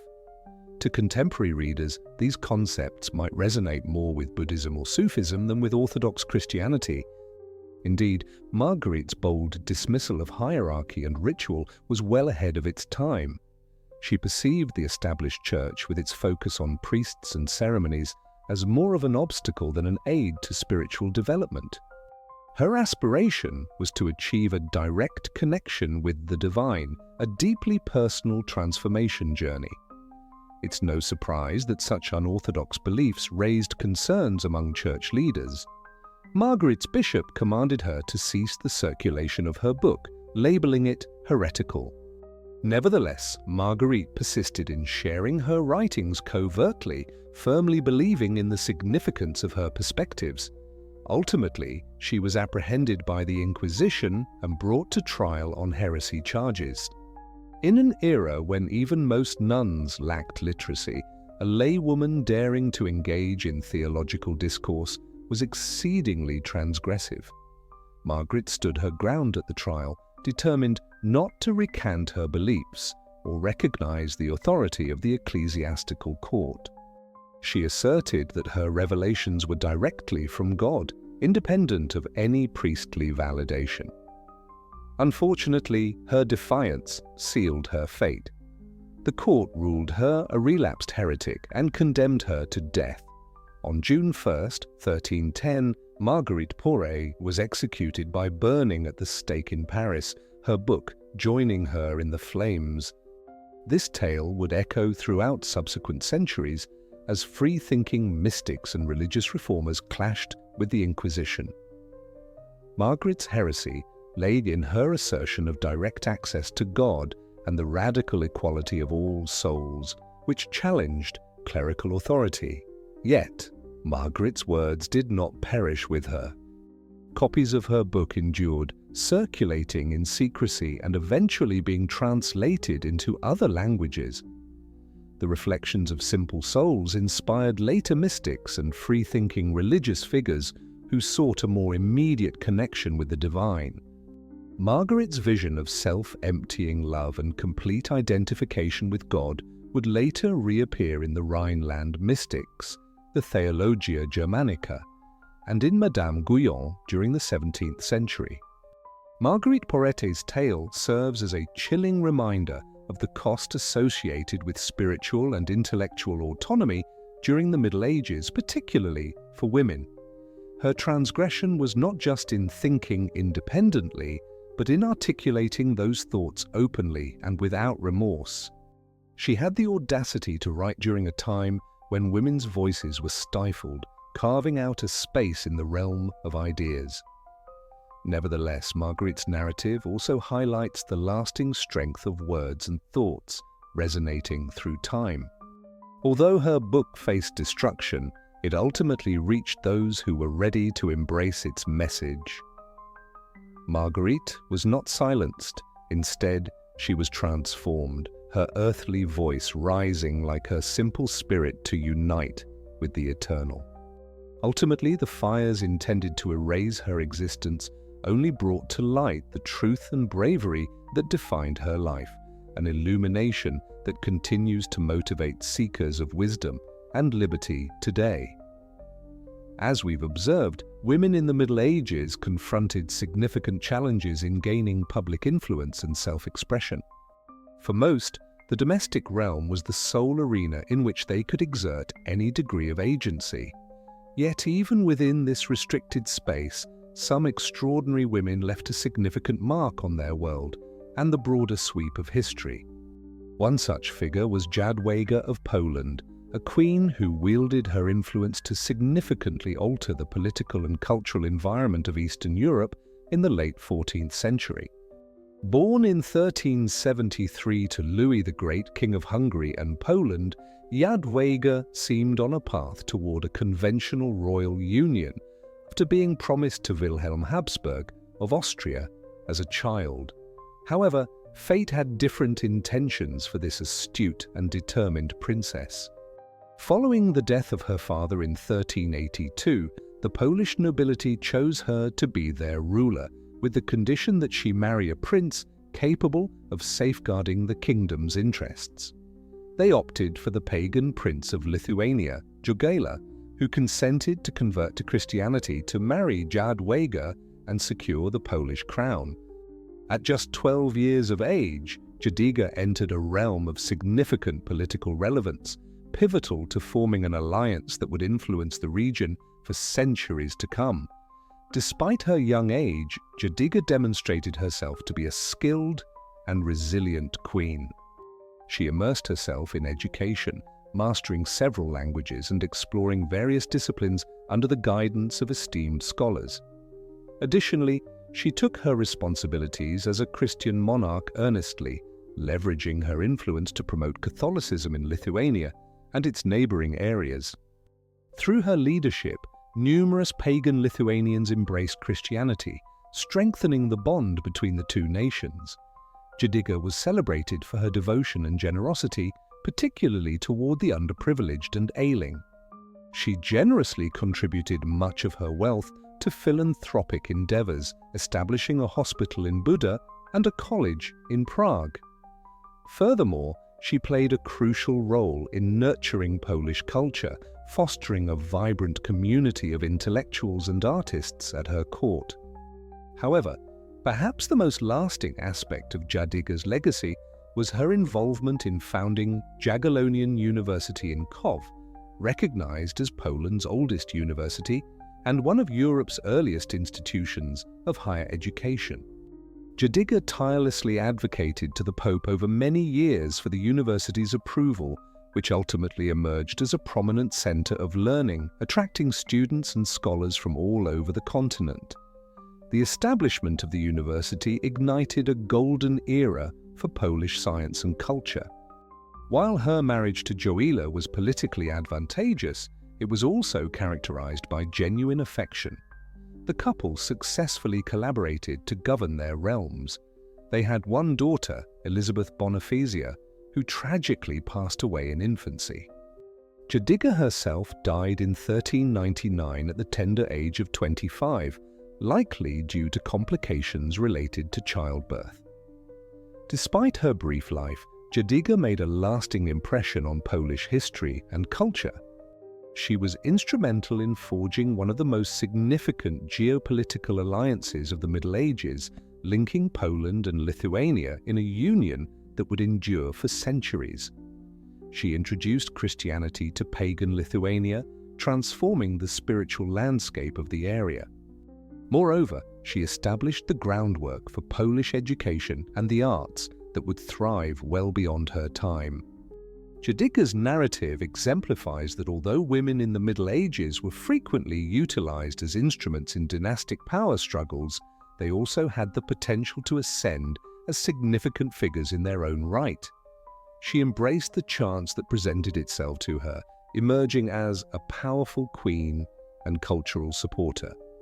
Through her intellect, generosity, and charisma, she influenced the environment around her. In numerous respects, Jadwiga challenges our preconceptions of medieval women as mere victims of oppression. She actively shaped her own destiny, wielding authority and leaving an enduring legacy. The Polish people continue to celebrate her memory as a cherished national icon, with many churches and monuments created in her honor throughout the nation. Jadwiga's life also sheds light on the intricate connections between gender, politics, and faith in the medieval era. As both a woman and a ruler, she had to adeptly navigate shifting loyalties and societal expectations, balancing her duties as a ruler, mediator, and spiritual guide. Her politically motivated marriage to a pagan prince illustrates the compromises and contradictions intrinsic to the feudal power system. Yet, under those pressures, Jadwiga discovered ways to assert her own principles and influence her surroundings. By supporting education and the arts, she helped establish institutions and communities that would endure beyond any temporary political structure. She serves as a powerful reminder that even during the most male-dominated eras, women found avenues to leave their mark and foster meaningful change. As we conclude our exploration of extraordinary medieval women, several recurring themes arise. Time and again, we observe women pushing back against the limitations imposed by their gender to make significant strides in politics, religion, culture, and society. Whether as queens, mystics, authors, scholars, artists, or activists, these remarkable women would not allow themselves to be limited by the societal norms of their era. The significance of education emerges as a critical factor in empowering women to engage in public spheres and influence the world around them. Figures like the abbess Hilda of Whitby and the poet Christine de Pizan exemplified how learning enabled women to assert their voices and secure their places in history. The emergence of female monasticism during the Middle Ages was essential in creating pathways for women's education and intellectual growth. We also observe the intricate relationship between gender and authority that characterized the experiences of women in the medieval period. Those of privileged backgrounds, such as Eleonora of Aquitaine or Jadwiga of Poland, had more opportunities to exercise their influence, yet they still had to maneuver through a perilous environment filled with shifting alliances, dynastic intrigues, and gendered expectations. Their power was never fully guaranteed, always existing within a realm of potential challenge and negotiation. For women from less privileged backgrounds like Joan of Arc or Marguerite Porete, the quest for influence proved even more daunting. They needed to depend on their resourcefulness, charm, and spiritual authority to make their presence known. As we have seen, the consequences of defying societal norms could be severe, sometimes even deadly. The tales of these women serve as a stark reminder of the harsh realities in a society that perceived outspoken females as threats to be silenced. Nevertheless, against considerable odds, the women we have explored discovered ways to shape their environments and leave their imprint on history. They established educational institutions such as Hilda's Abbey in Whitby and Jadwiga's University in Krakow. They influenced the political and religious spheres by advising kings and popes like Catherine of Siena and Christine de Pizan. They expanded the avenues for women's self-expression, exemplified by Margery Kempe's captivating autobiography. Perhaps most crucially, these women became pioneers and inspirations for future generations. Their narratives serve as a reminder that throughout history, women have consistently defied the restrictive expectations imposed by their societies regarding their potential. With their bravery, intellect, and resolve, they broadened the horizons for all women. As we consider these extraordinary lives, we might be amazed at how pertinent their battles and victories remain in our time.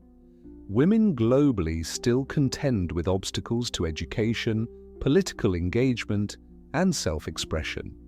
They are required to navigate the intricate intersections of gender and power. As we've observed, remarkable women in the Middle Ages were not satisfied with merely watching history unfold. They challenged societal norms, shattered barriers, and asserted their voices in a world that frequently attempted to silence them. Their stories continue to resonate deeply and fuel our inspiration today. Among these trailblazers was Catherine of Siena, a mystic and activist from Italy in the 14th century. Coming from a large middle-class family, Catherine defied her parents' expectations for a typical life of marriage and motherhood. Instead, she committed herself to prayer and charitable work, eventually joining the Dominican Third Order. However, Catherine was far from being a reclusive nun.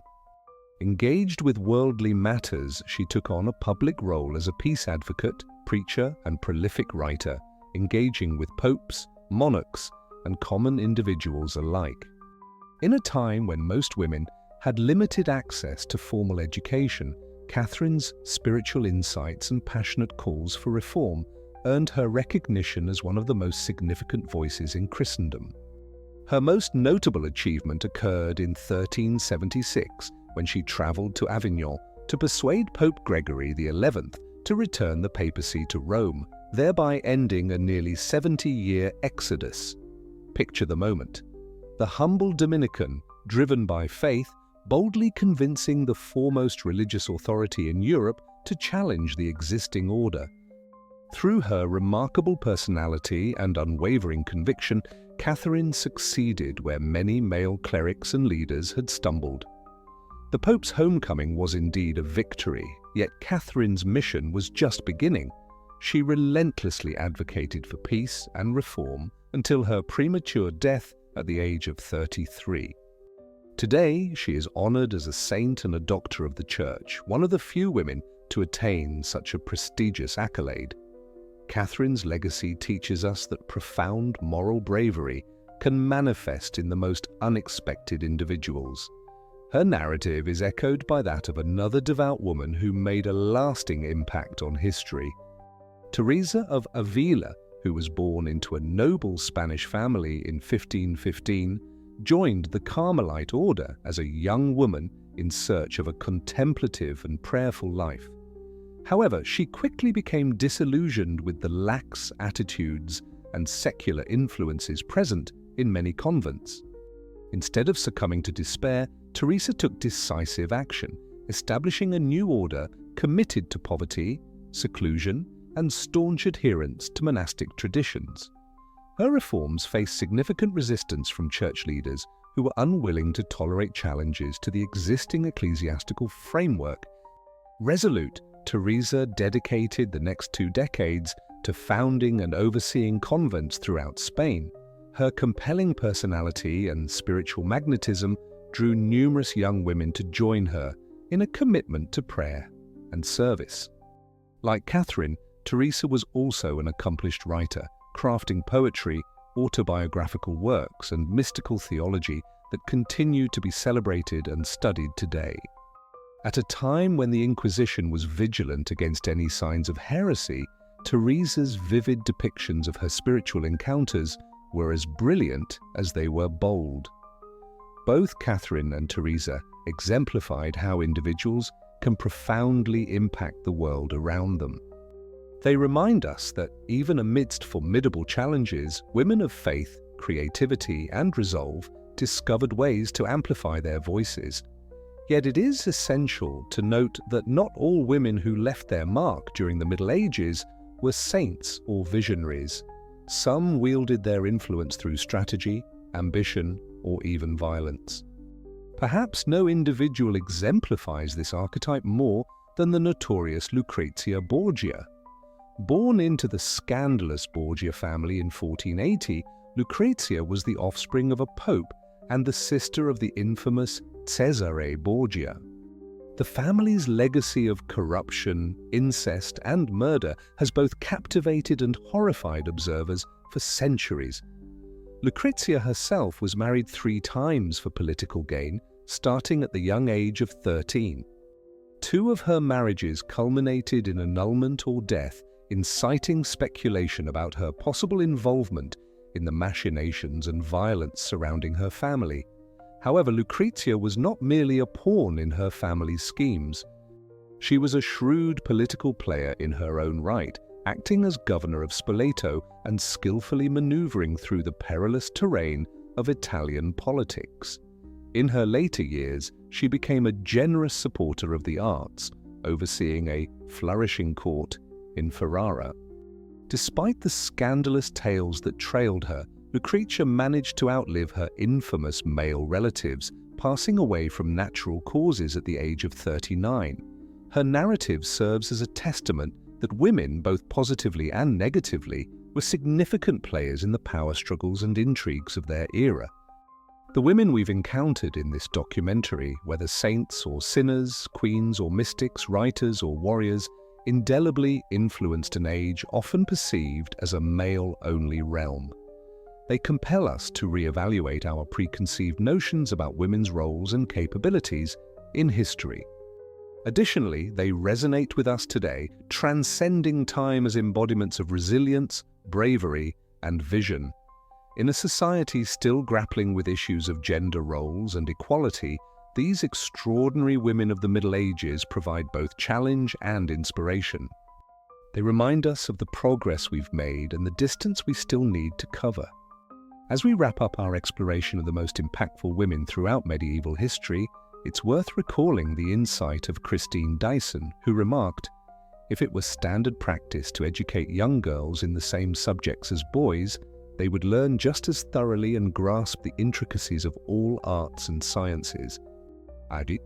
By challenging societal norms and seeking knowledge and sway in a landscape that frequently denied them both, these remarkable women forged pathways for the freedoms and opportunities that many women benefit from today.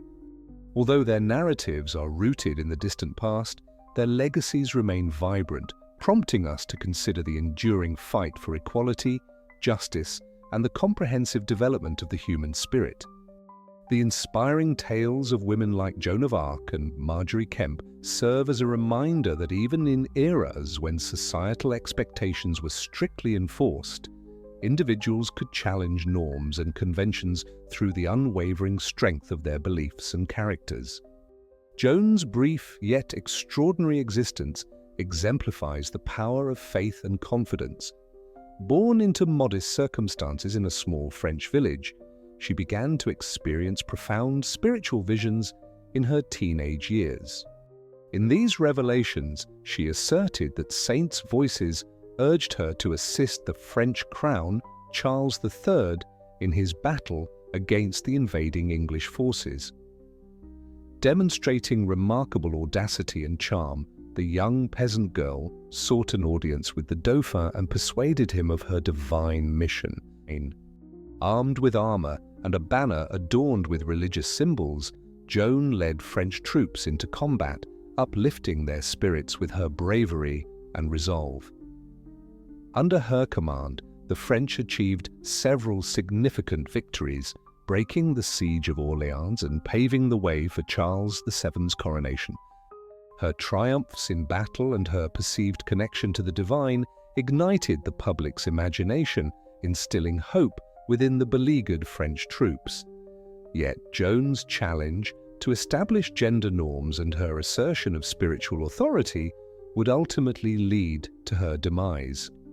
Captured by the Burgundians and handed over to the English, she faced a trial for heresy and witchcraft, staunchly defending her visions and actions against her accusers.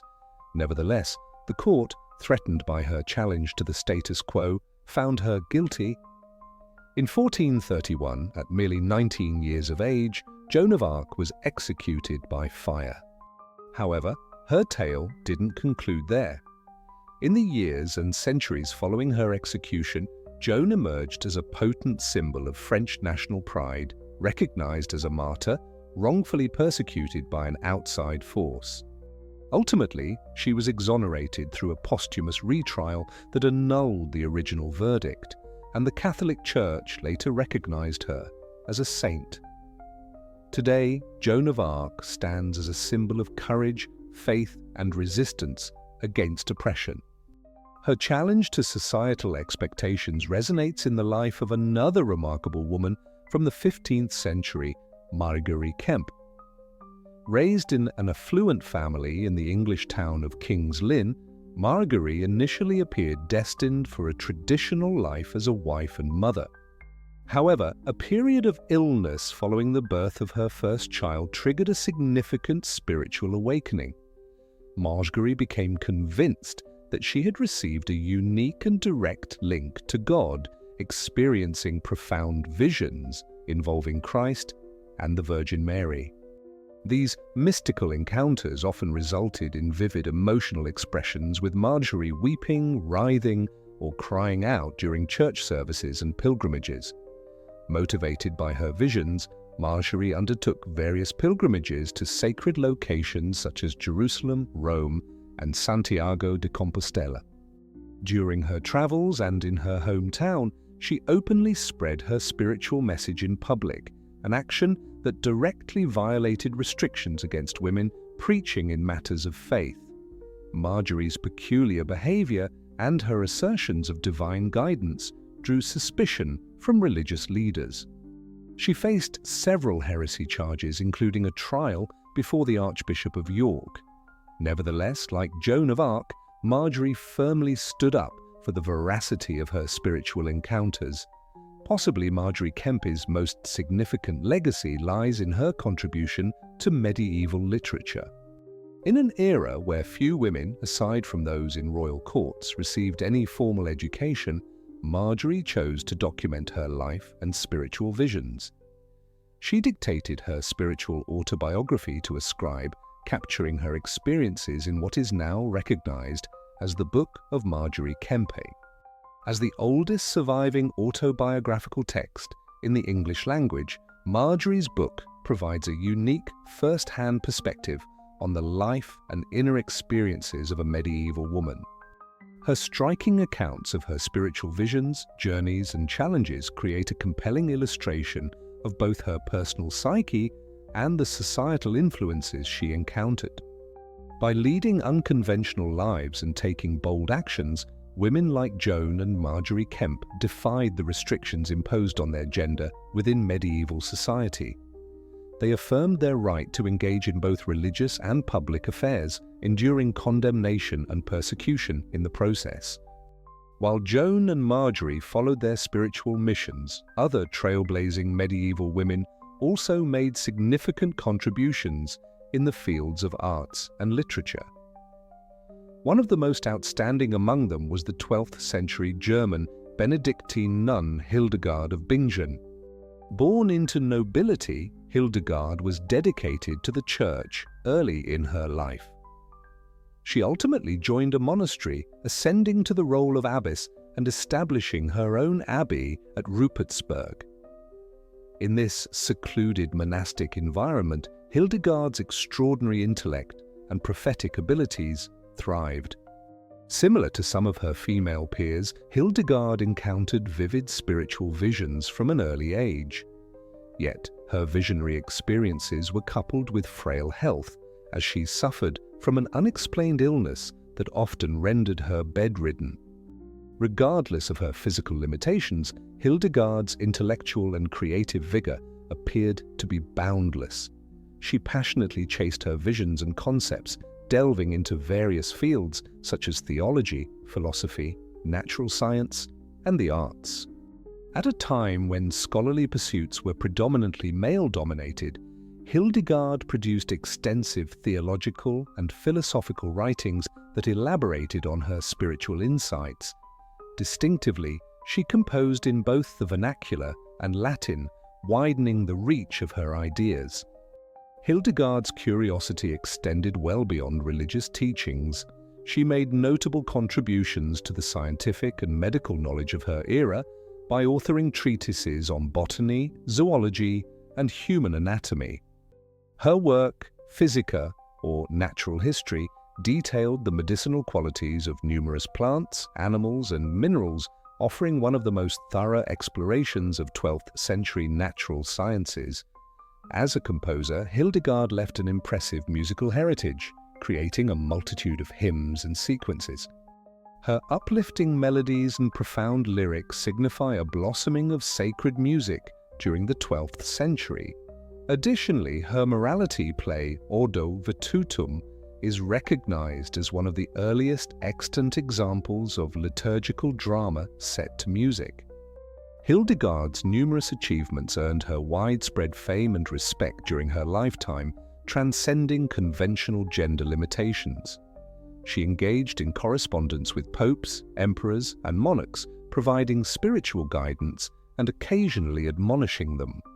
Her visions were presented to some of the highest-ranking religious figures who generally recognized her as divinely inspired.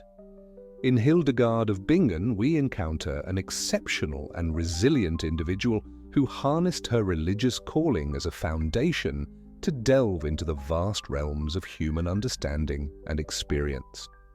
Her contributions span a remarkable range of disciplines, including theology, science, literature, and music, showcasing the extraordinary width of her intellect and curiosity.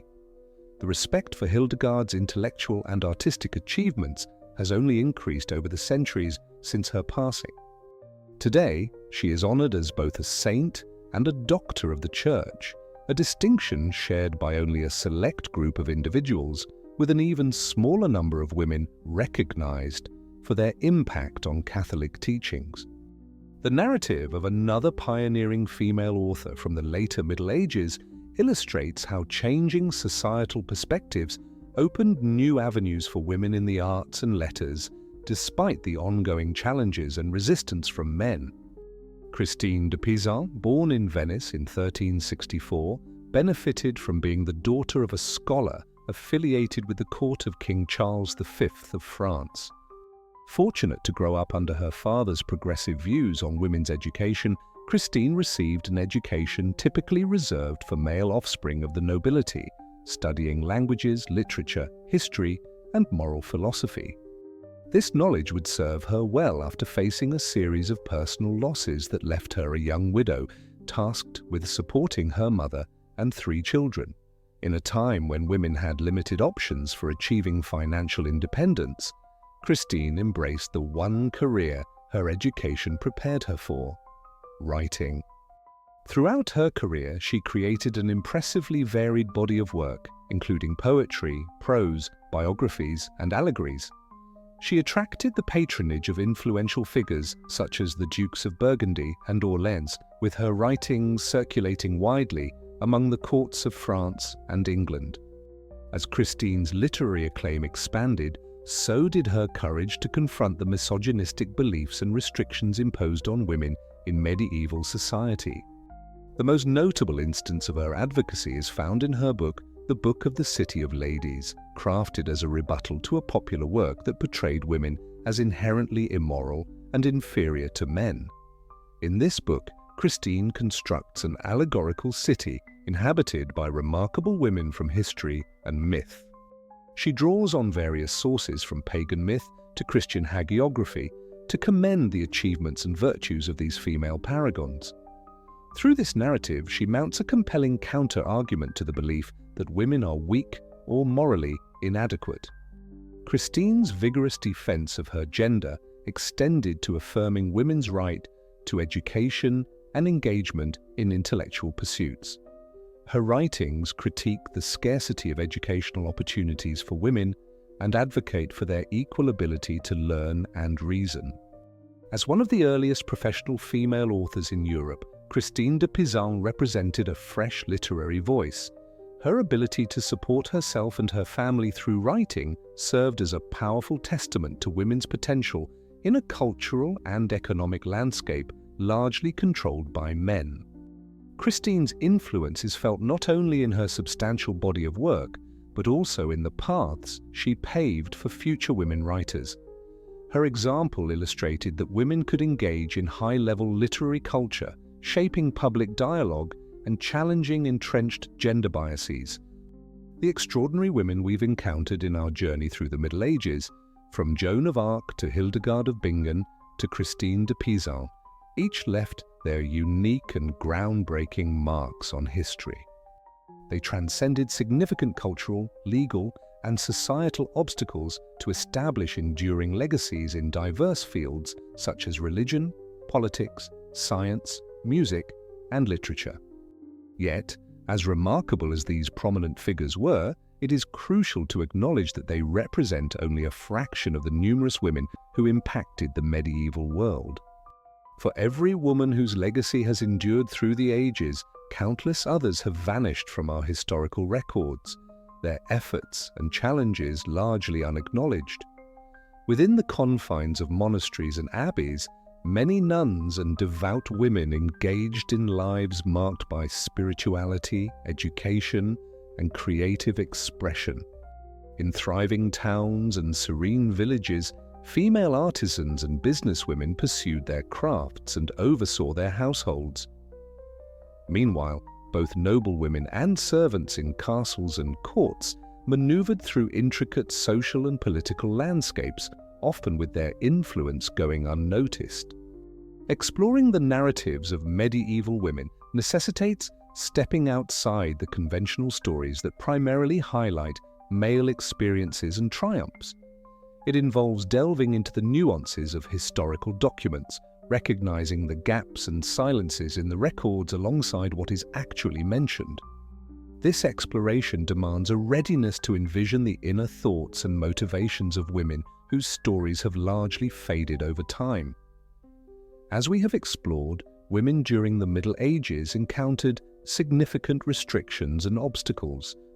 The male-dominated societal structures of the time curtailed their legal rights, barred them from most formal positions of authority, and confined them to limited roles focused on domestic responsibilities and childbirth. Yet within and around these limits, women discovered ways to create avenues of influence and self-realization. They played integral roles in religious communities as abbesses and mystics, exercised power as queens and regents, and left lasting marks on the realms of art and culture. Some, like the notable women we've examined, boldly challenged or transcended the limitations of their expected roles. Investigating the lives of medieval women also requires confronting the harsher and more uncomfortable truths of history. During this period, women endured oppression and violence, from legal subjugation to severe punishments meted out against those who deviated from established social and sexual norms. The remarkable achievements of the women we've explored must be understood in light of the significant obstacles they faced. Yet, there is something incredibly poignant and resonant in the narratives of women who, despite overwhelming odds, discovered ways to assert their voices and establish their presence through determination, creativity, and unwavering willpower. They offer timeless examples of resilience and the indefatigable human spirit. As we contemplate the extraordinary individuals highlighted in this series, we are reminded of the necessity of uncovering the overlooked stories and uncelebrated contributions of women throughout history by illuminating their experiences and viewpoints. This brings us to a richer, fuller comprehension of the past and how it continues to influence our present. The medieval women we have encountered also underscore the impact of individual initiative and conviction, standing firm in the face of deeply entrenched obstacles and resistance. Their lives affirm the notion that one passionate individual can defy predictions, confront injustices, and leave an enduring legacy. Thus, as we wrap up our exploration of some of the most prominent women in medieval history, let us carry their narratives and examples with us. Let us pay tribute to their challenges and victories by persistently seeking and honoring the contributions of women, both past and present, and let us draw motivation from their bravery and determination as we strive to create a world with greater opportunity, equality, and justice for everyone. Thank you for joining me on this journey through the remarkable women who helped shape the medieval landscape. I hope their stories have shed new light on the past and perhaps illuminated the way forward. There are countless more stories waiting to be shared, and many more extraordinary lives yet to be uncovered. The medieval author Christine de Pizan, in her work The Book of the City of Ladies, envisions a magnificent city built to honor the extraordinary women throughout history. Stone by stone and story by story, let us keep constructing that city, broadening its pathways and elevating its towers. May we fill its streets with the voices and perspectives of the women who have been overlooked or forgotten. Furthermore, let us invite others to stroll along its paths, learning from and drawing inspiration from those who preceded us. As we conclude, I would like to share the words of another pioneering medieval woman, the composer and mystic Hildegard of Bingen. In one of her glorious chants, Hildegard declares, "I delve into the depths of the wonders of God's creation, and my soul rejoices." Let the narratives of the remarkable women we have discussed spark a similar sense of wonder, joy, and potential. May they remind us of the profound depths of the human spirit and the limitless possibilities within each of us. Thank you, and good night. As we have observed, the Middle Ages were characterized by significant changes and turmoil, marked by conflicts, plagues, and societal shifts. Yet amidst this chaos, extraordinary women discovered ways to challenge expectations and leave their mark on history. From queens and empresses to writers and mystics, these influential individuals defied the restrictions imposed by their gender, leaving legacies that continue to inspire to this day. One notable figure was Christine de Pizan, a groundbreaking French writer from the late 14th and early 15th centuries. Born in Venice, Christine enjoyed the privilege of being raised in the court of King Charles V of France, where her father served as a royal astrologer. This fortunate upbringing provided Christine with access to a high-quality education, which was quite rare for girls during that era. She fully embraced this opportunity, diving deep into languages, literature, and the sciences. However, Christine's fortunate existence took a tragic turn when she lost her husband at the young age of 25. Suddenly becoming a widow and tasked with raising 3 children, Christine resorted to writing as a lifeline. This was a bold decision during a time when most female authors were confined to convents and often wrote anonymously or under male names. Nevertheless, Christine's skill and resolve swiftly attracted the support of nobility, including the Dukes of Burgundy. Throughout her remarkable career, she produced more than 40 works spanning a variety of genres, from lyric poetry to military treatises.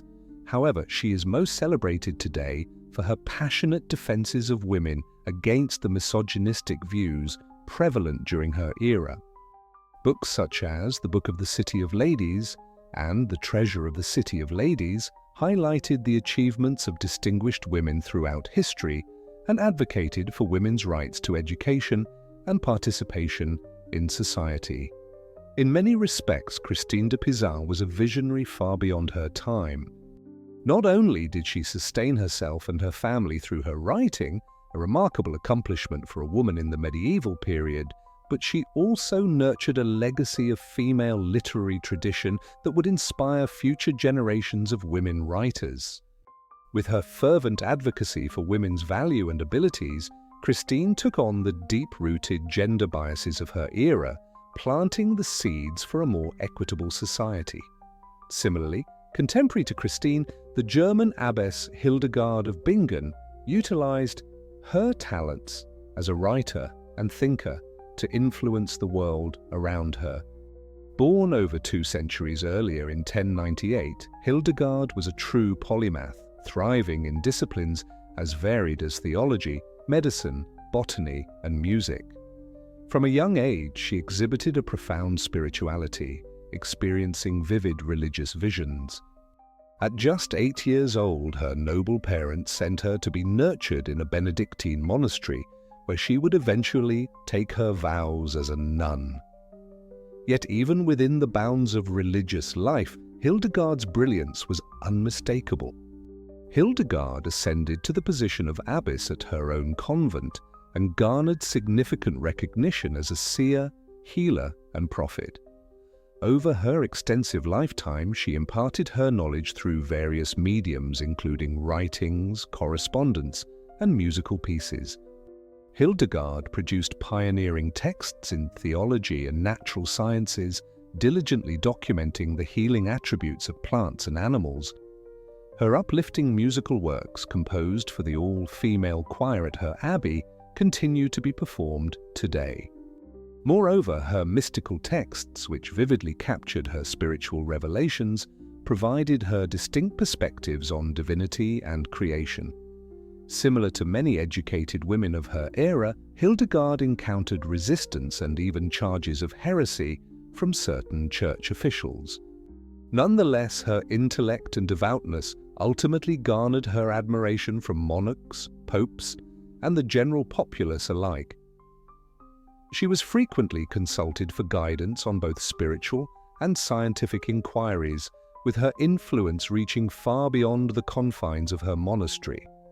Hildegard of Bingen's legacy serves as a powerful reminder of the extraordinary potential inherent in women, potential that was frequently suppressed or overlooked during the Middle Ages. Through her diverse range of works and unwavering quest for knowledge, Hildegard paved the way for women in areas such as science, medicine, and the arts. She illustrates that even in a time that placed numerous restrictions on women, brilliance and determination could still thrive. As we reflect on the lives of just a few of the extraordinary women who influenced the medieval landscape, a compelling theme emerges, one of perseverance, creativity, and quiet resilience in the face of formidable challenges. Figures such as Eleonora of Aquitaine, Joan of Arc, Margery Kempe, Christine de Pizan, and Hildegard of Bingen defied the stringent gender roles of their time. They harnessed their talents and capitalized on available opportunities to alter the course of history. Naturally, the women we've highlighted in this series represent only a small fraction of a much larger narrative, a brief glimpse into the numerous medieval women, both renowned and obscure, who made their imprint on history. For every Eleanor of Aquitaine or Joan of Arc whose tales have been immortalized, there exist countless others whose identities have faded into oblivion. These women engaged in battles, governed kingdoms, authored literary works, made breakthroughs in science, and subtly challenged the restrictions imposed on their gender. Their narratives serve as powerful reminders that women have always played an integral role in influencing human history, even when their achievements have gone unnoticed or erased. They inspire us to delve deeper, to unearth the hidden tales and unsung heroines who have too frequently been relegated to the sidelines of history. Moreover, they propel us to continue their legacy of defiance against societal expectations and boundary pushing in our personal lives and the environment around us. As we conclude our exploration of some of the most influential women from the medieval era, I urge you to persist in your inquiries, to ask questions, and to honor the extraordinary resilience and capabilities of women through the ages. While the medieval world may appear distant to us now, the insights we can gather from the remarkable women who influenced it remain profoundly relevant. By commemorating their legacies and following their paths, we can all contribute to crafting a more equitable and just world for future generations. Reflecting on the lives and contributions of these extraordinary medieval women clearly illustrates that their stories teach us invaluable lessons about resilience, aspirations, and the indomitable human spirit. In an era when women were often marginalized in society, these notable individuals chose not to be confined by the constraints imposed upon them. They defied norms, challenged expectations, and left a lasting impact on the world. Consider Christine Department. As a young widow in the 15th century France, Christine found herself in a vulnerable situation. Without a husband to support her and her children, she could have easily fallen into destitution and anonymity. Instead, Christine embraced her passion for learning and her talent for writing. She commenced creating poetry and prose, eventually attracting the attention of affluent patrons, including the Duke of Burgundy. Christine's writings were revolutionary in their bold defense of women's abilities and their sharp critiques of misogyny. In her most renowned work, The Book of the City of Ladies, Christine envisioned a dynamic allegorical city filled with remarkable women from history and myth. Through this narrative device, she fervently advocated for the significance of women's contributions to society and highlighted the necessity of education for girls. At a time when literacy among women was rare, let alone published authorship, Christine Dupont distinguished herself as a pioneer. Her writings helped to nurture an emerging female literary movement and inspired future generations of women writers. Today, she is celebrated as one of the first women in Europe to earn her living exclusively from her writing, a remarkable accomplishment in any time period. Christine was not alone in making her presence felt during the medieval era through intellect and creativity. Consider the life of Hildegard of Bingen, a 12th century German Benedictine abbess. Hildegard was a true visionary from a young age, experiencing vivid spiritual visions she interpreted as divine messages. Rather than being branded a heretic or labeled insane, Hildegard earned respect as a prophet and philosopher. Throughout her lengthy life, Hildegard produced an impressive array of works across various disciplines. She wrote extensively on theology and biblical interpretation, while also making significant advancements in natural science, medicine, and music. Her writings on flora and fauna were shaped by sharp observation and a profound admiration for the complexities of nature, while her majestic musical works, characterized by their evocative melodies and intricate harmonies, continue to be celebrated and performed to this day. Like many of the women we've explored, Hildegard of Bingen would not let herself be confined or constrained by the norms of society. She was a genuine polymath, driven by an insatiable thirst for knowledge and a steadfast belief in her own capabilities. In an era that frequently dissuaded women from seeking wisdom, Hildegard's intellectual accomplishments were truly remarkable. Nonetheless, not all prominent women of the medieval period left their mark through academia or the arts. Some, such as Eleonora of Aquitaine, wielded influence more overtly through political maneuvering, cunning marriages, and undeniable charisma. Hailing from a noble lineage in what is now southwestern France, Eleonora was among the most affluent and sought-after women of the 12th century. Initially married to King Louis VII of France, her marriage was fraught with dissatisfaction, Eleonora bristled against the limitations imposed on her and shocked the court with her audacity and intelligence. After 15 years, their marriage was annulled due to issues of consanguinity.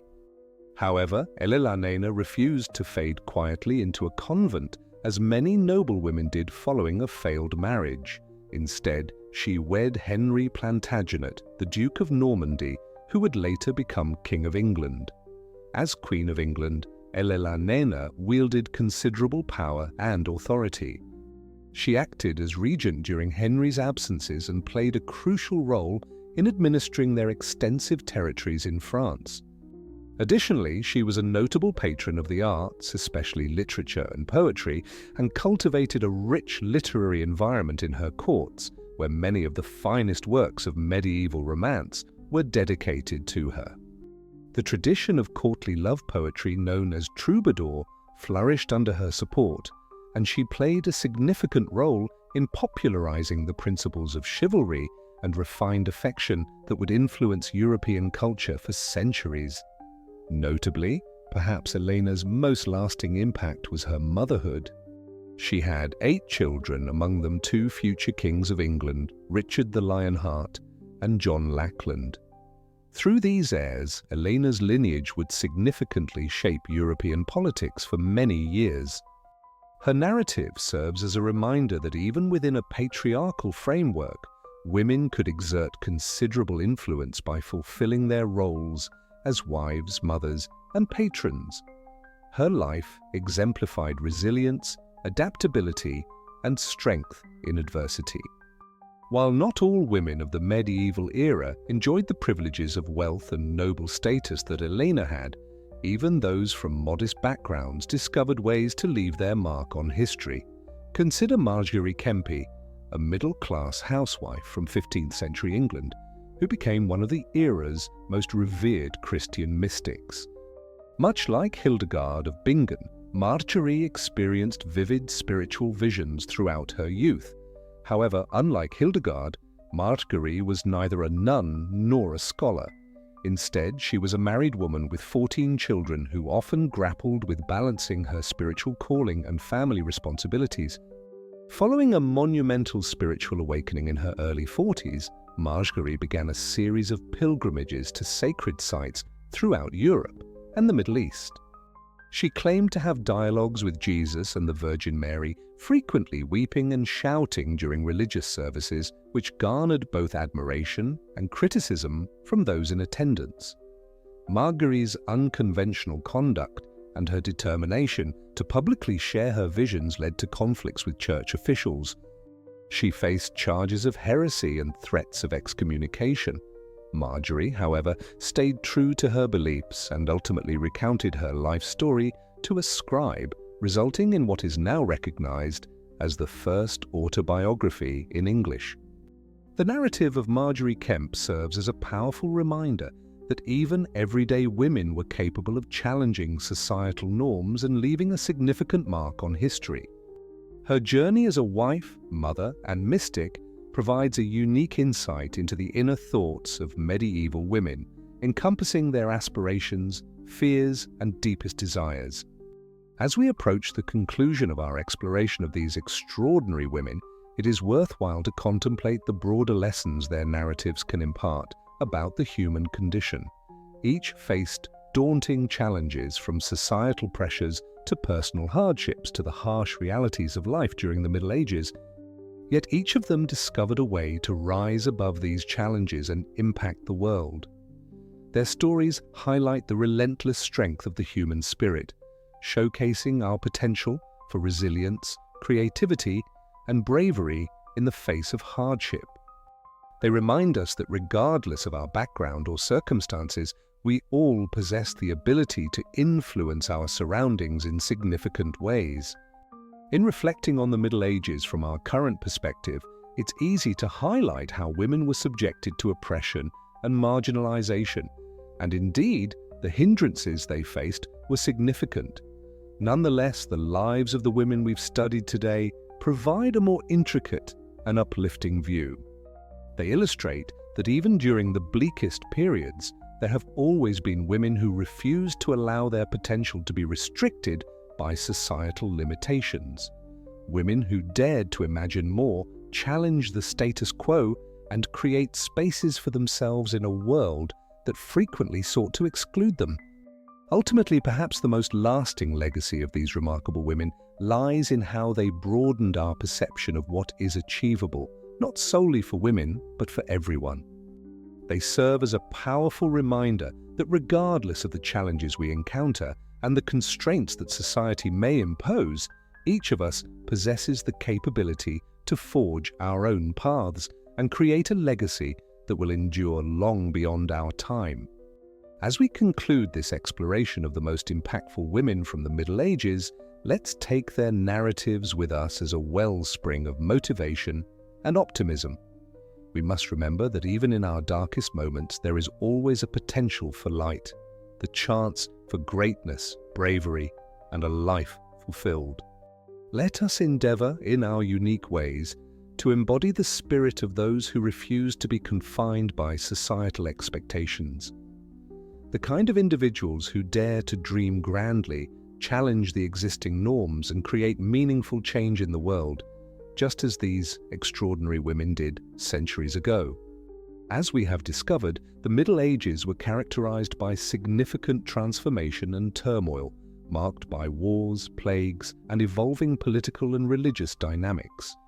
Yet, through this chaos, remarkable women found avenues to rise above societal restrictions and expectations, leaving an indelible mark on history in notable ways.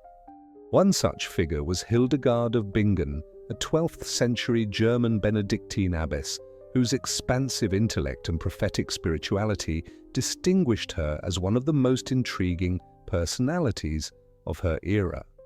Born to a noble lineage in 1098, Hildegard was committed to the church early in life, entering a monastery at Disibodenberg as an oblate under the guidance of a devout anchorite named Uta.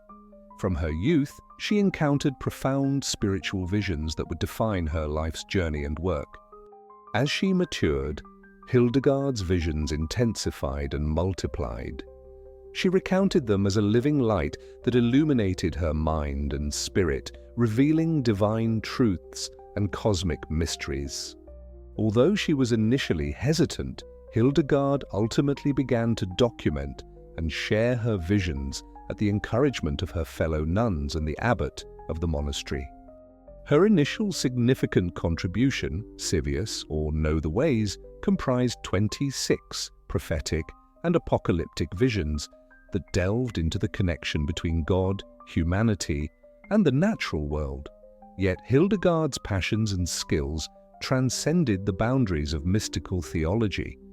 She was an exemplary polymath with an insatiable thirst for knowledge, which propelled her to write extensively on a wide range of topics, including medicine, botany, music, and natural science. In her medical works, such as Physica and Chaosai, she referenced classical literature alongside her personal observations to discuss the therapeutic benefits of plants, animals, and stones. Additionally, she invented a language of her own, known as lingua ignot, complete with its own alphabet. As Hildegard's fame expanded, so did her sway within the church. In 1150, she established her own monastery at Rupertsberg, where she served as abbess while continuing to write, compose music, and correspond with popes, emperors, and other prominent figures of her era. Her music, particularly, gained acclaim for its beauty and complexity, characterized by soaring melodies and intricate harmonies that reflected the divine mysteries she pondered in her visions. Despite the numerous obstacles she encountered as a woman in a male-dominated society, Hildegard would not be silenced or marginalized. When certain church leaders challenged her visions and teachings, she vigorously defended her experiences as authentic divine revelations. Moreover, when the male clergy tried to limit her activities and movements, she drew upon her aristocratic connections and her formidable personality to assert her independence and authority. In many respects, Hildegard of Bingen encapsulates the contradictions and potentials of the medieval era. While she existed in a society that imposed stringent limitations on women's roles and voices, confining them to restricted spheres of domesticity and religious duties. Nevertheless, through her insights, intellect, and unyielding determination, Hildegard rose above those constraints, establishing herself as one of the most vibrant and impactful figures of her time. Her influence endures today, not just for her extensive academic and artistic accomplishments, but for the manner in which she questioned and broadened the perception of what women in the medieval era could comprehend, achieve, and embody. Through her writings and her very existence, Hildegard of Bingen encourages us to reflect on the intricacies and beauty of divine creation and to tap into the same bravery and creativity that fueled her extraordinary path. As we approach the conclusion of our journey through the lives of influential women in medieval history, it is pertinent to consider the wider implications of their narratives and successes. They were not merely exceptional individuals who overcame the odds and rose above challenging circumstances. They also served as powerful reminders of how women have continuously found ways to influence the world around them, even amidst significant challenges and opposition. From the political maneuverings of Eleonora of Aquitaine to the spiritual revelations of Joan of Arc, from the literary landmarks set by Christine de Pizan to the scientific explorations of Hildegard of Bingen, these women exemplify the remarkable diversity and resilience of women's experiences in the Middle Ages. They highlight that even during times of great repression and limitation, women were not passive victims or silent observers, but dynamic participants in their lives and in the very progression of history. It's crucial to recognize that these well-known and celebrated figures were, in many respects, exceptional, enjoying privileges and opportunities not accessible to the vast majority of women during the medieval period. For every queen, abbess, or visionary mystic who made her mark on history, countless other women lived and worked in obscurity, their contributions unrecognized and forgotten. However, this only enhances the extraordinary feats of these pioneering women and elevates their narratives as vital sources of encouragement and knowledge for us today. They serve as a reminder that even in the bleakest and most challenging periods, there are those who manage to illuminate the darkness, to voice their truths, and to create something both beautiful and lasting. As we contemplate the journeys and impacts of these remarkable medieval women, it's also essential to acknowledge the myriad other women, both celebrated and forgotten, who contributed to the medieval landscape in significant and subtle ways. From the nameless poets and artists who crafted exquisite art and devotion to the innumerable mothers and daughters who labored tirelessly for the survival of their families and communities, these women were integral to the intricate fabric of medieval existence. Their narratives might be overshadowed by history, yet their impacts continue to resonate in our contemporary world, a world profoundly influenced by the dreams, struggles, and victories of the women who preceded us. By recalling and honoring these exceptional figures from the past, we can find fresh ways to uplift and empower the women of our generation and strive towards a future where everyone, irrespective of gender, has the chance to reach their potential and make their mark on society. As we conclude our exploration of some of the most impactful women in medieval history, I encourage you to pause and reflect on the immense resilience, innovation, and bravery that these figures exemplified. From the majestic cathedrals and illuminated manuscripts of the Middle Ages to the enduring ideas and institutions that continue to mold our contemporary world, the legacy of these extraordinary women persists, motivating us to achieve greater heights of accomplishment and insight. So the next time you admire a stunning piece of medieval artwork or contemplate a significant philosophical or scientific inquiry, pause for a moment to acknowledge the many women whose relentless dedication and insightful visions paved the way for such marvels. As you drift off to sleep, let their narratives remind you of the strength each of us possesses to mold our own futures and to enhance the world, making it a bit brighter and more beautiful than we discovered it. Throughout our exploration, we uncovered how figures like Christine de Pizan and Hilda of Bingen made lasting impacts on the arts, literature, and education of the medieval period. Yet they were not the sole women influencing cultural life during the Middle Ages. Another standout was Marie de France, a poet of the 12th century who composed in Anglo-Norman French. While little concrete information exists about her background, she likely originated from France and spent time in England, possibly within the court of King Henry II and Eleonora of Aquitaine. Marie's most renowned pieces are the Lay of Marie de France, a collection of 12 short narrative poems that intertwine Celtic, classical, and contemporary themes surrounding courtly love and chivalry. Works such as L'Enval, Chevrefoil, and Bisclavret are distinguished by their empathetic representations of both male and female viewpoints, delving into intricate human experiences and emotions beyond the conventional courtly romances of her time. Uncommon for the era, Marie's writings prominently showcase her own voice in direct conversation with the reader. In the prologue of her Lie, she states, "He who has acquired knowledge should harvest the fruits of his wisdom.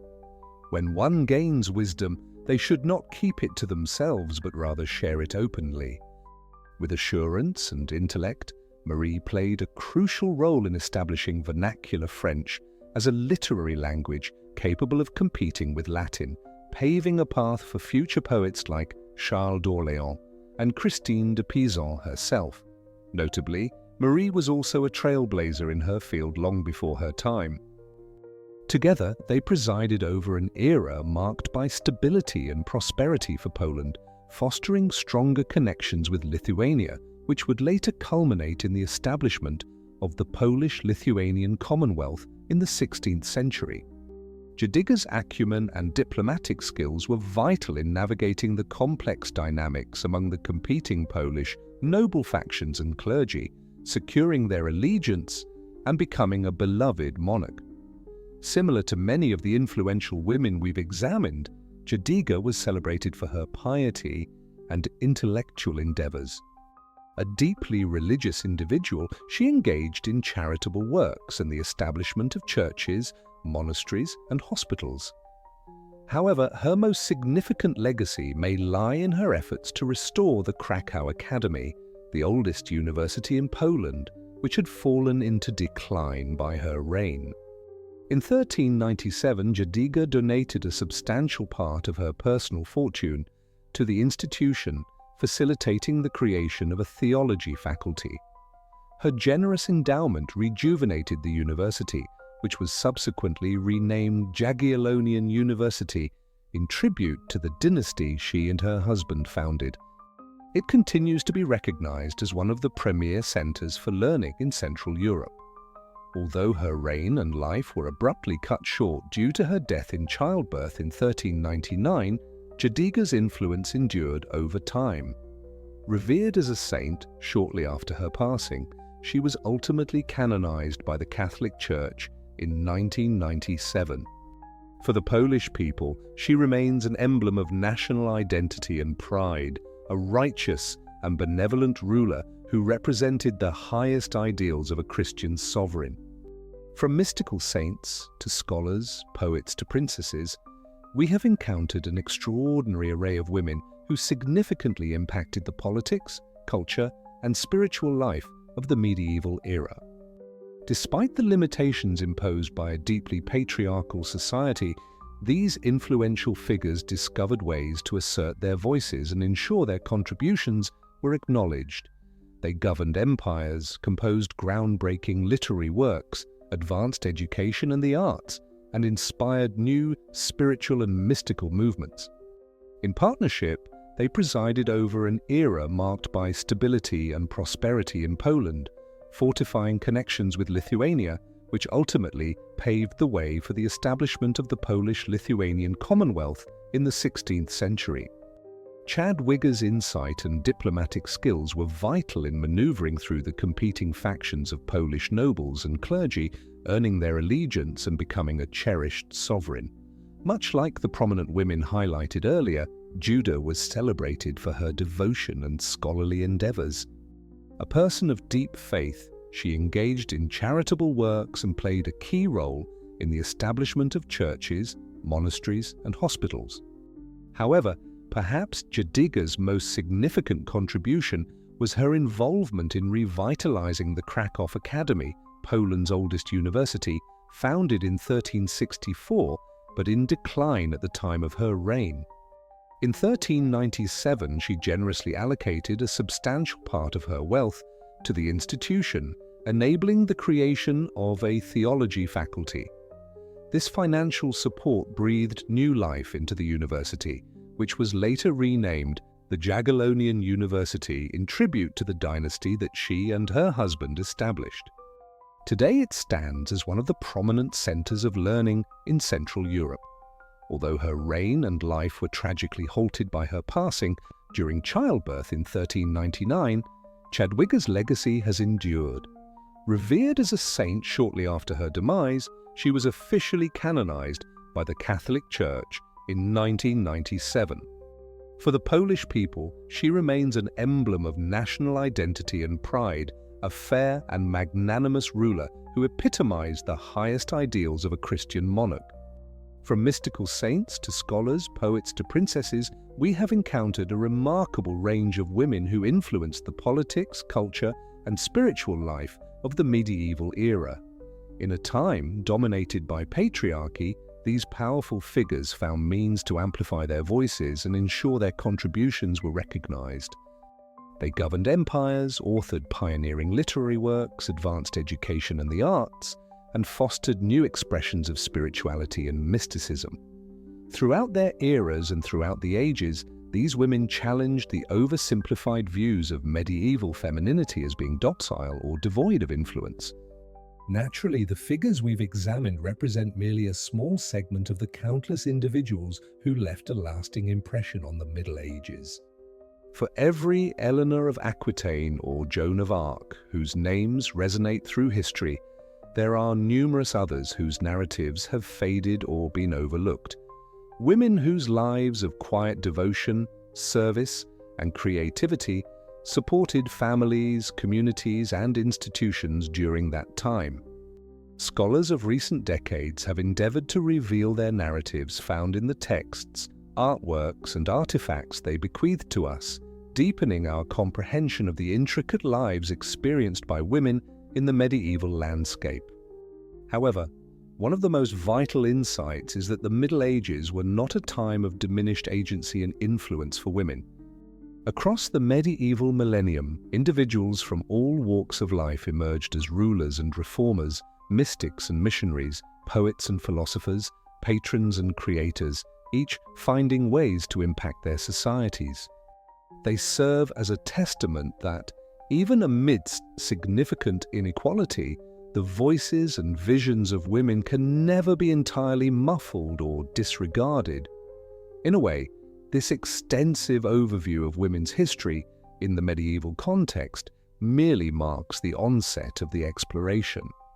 For each individual we have highlighted, there are countless others whose remarkable lives and legacies are waiting to be uncovered.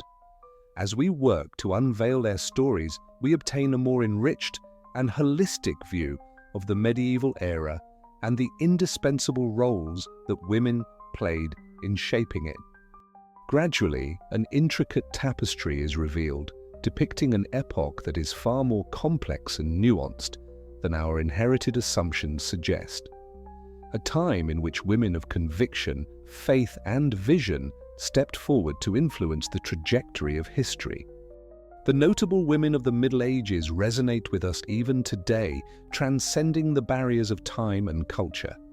They exemplify enduring resilience against adversity, creativity amidst constraints, and the transformative potential of women's wisdom and agency.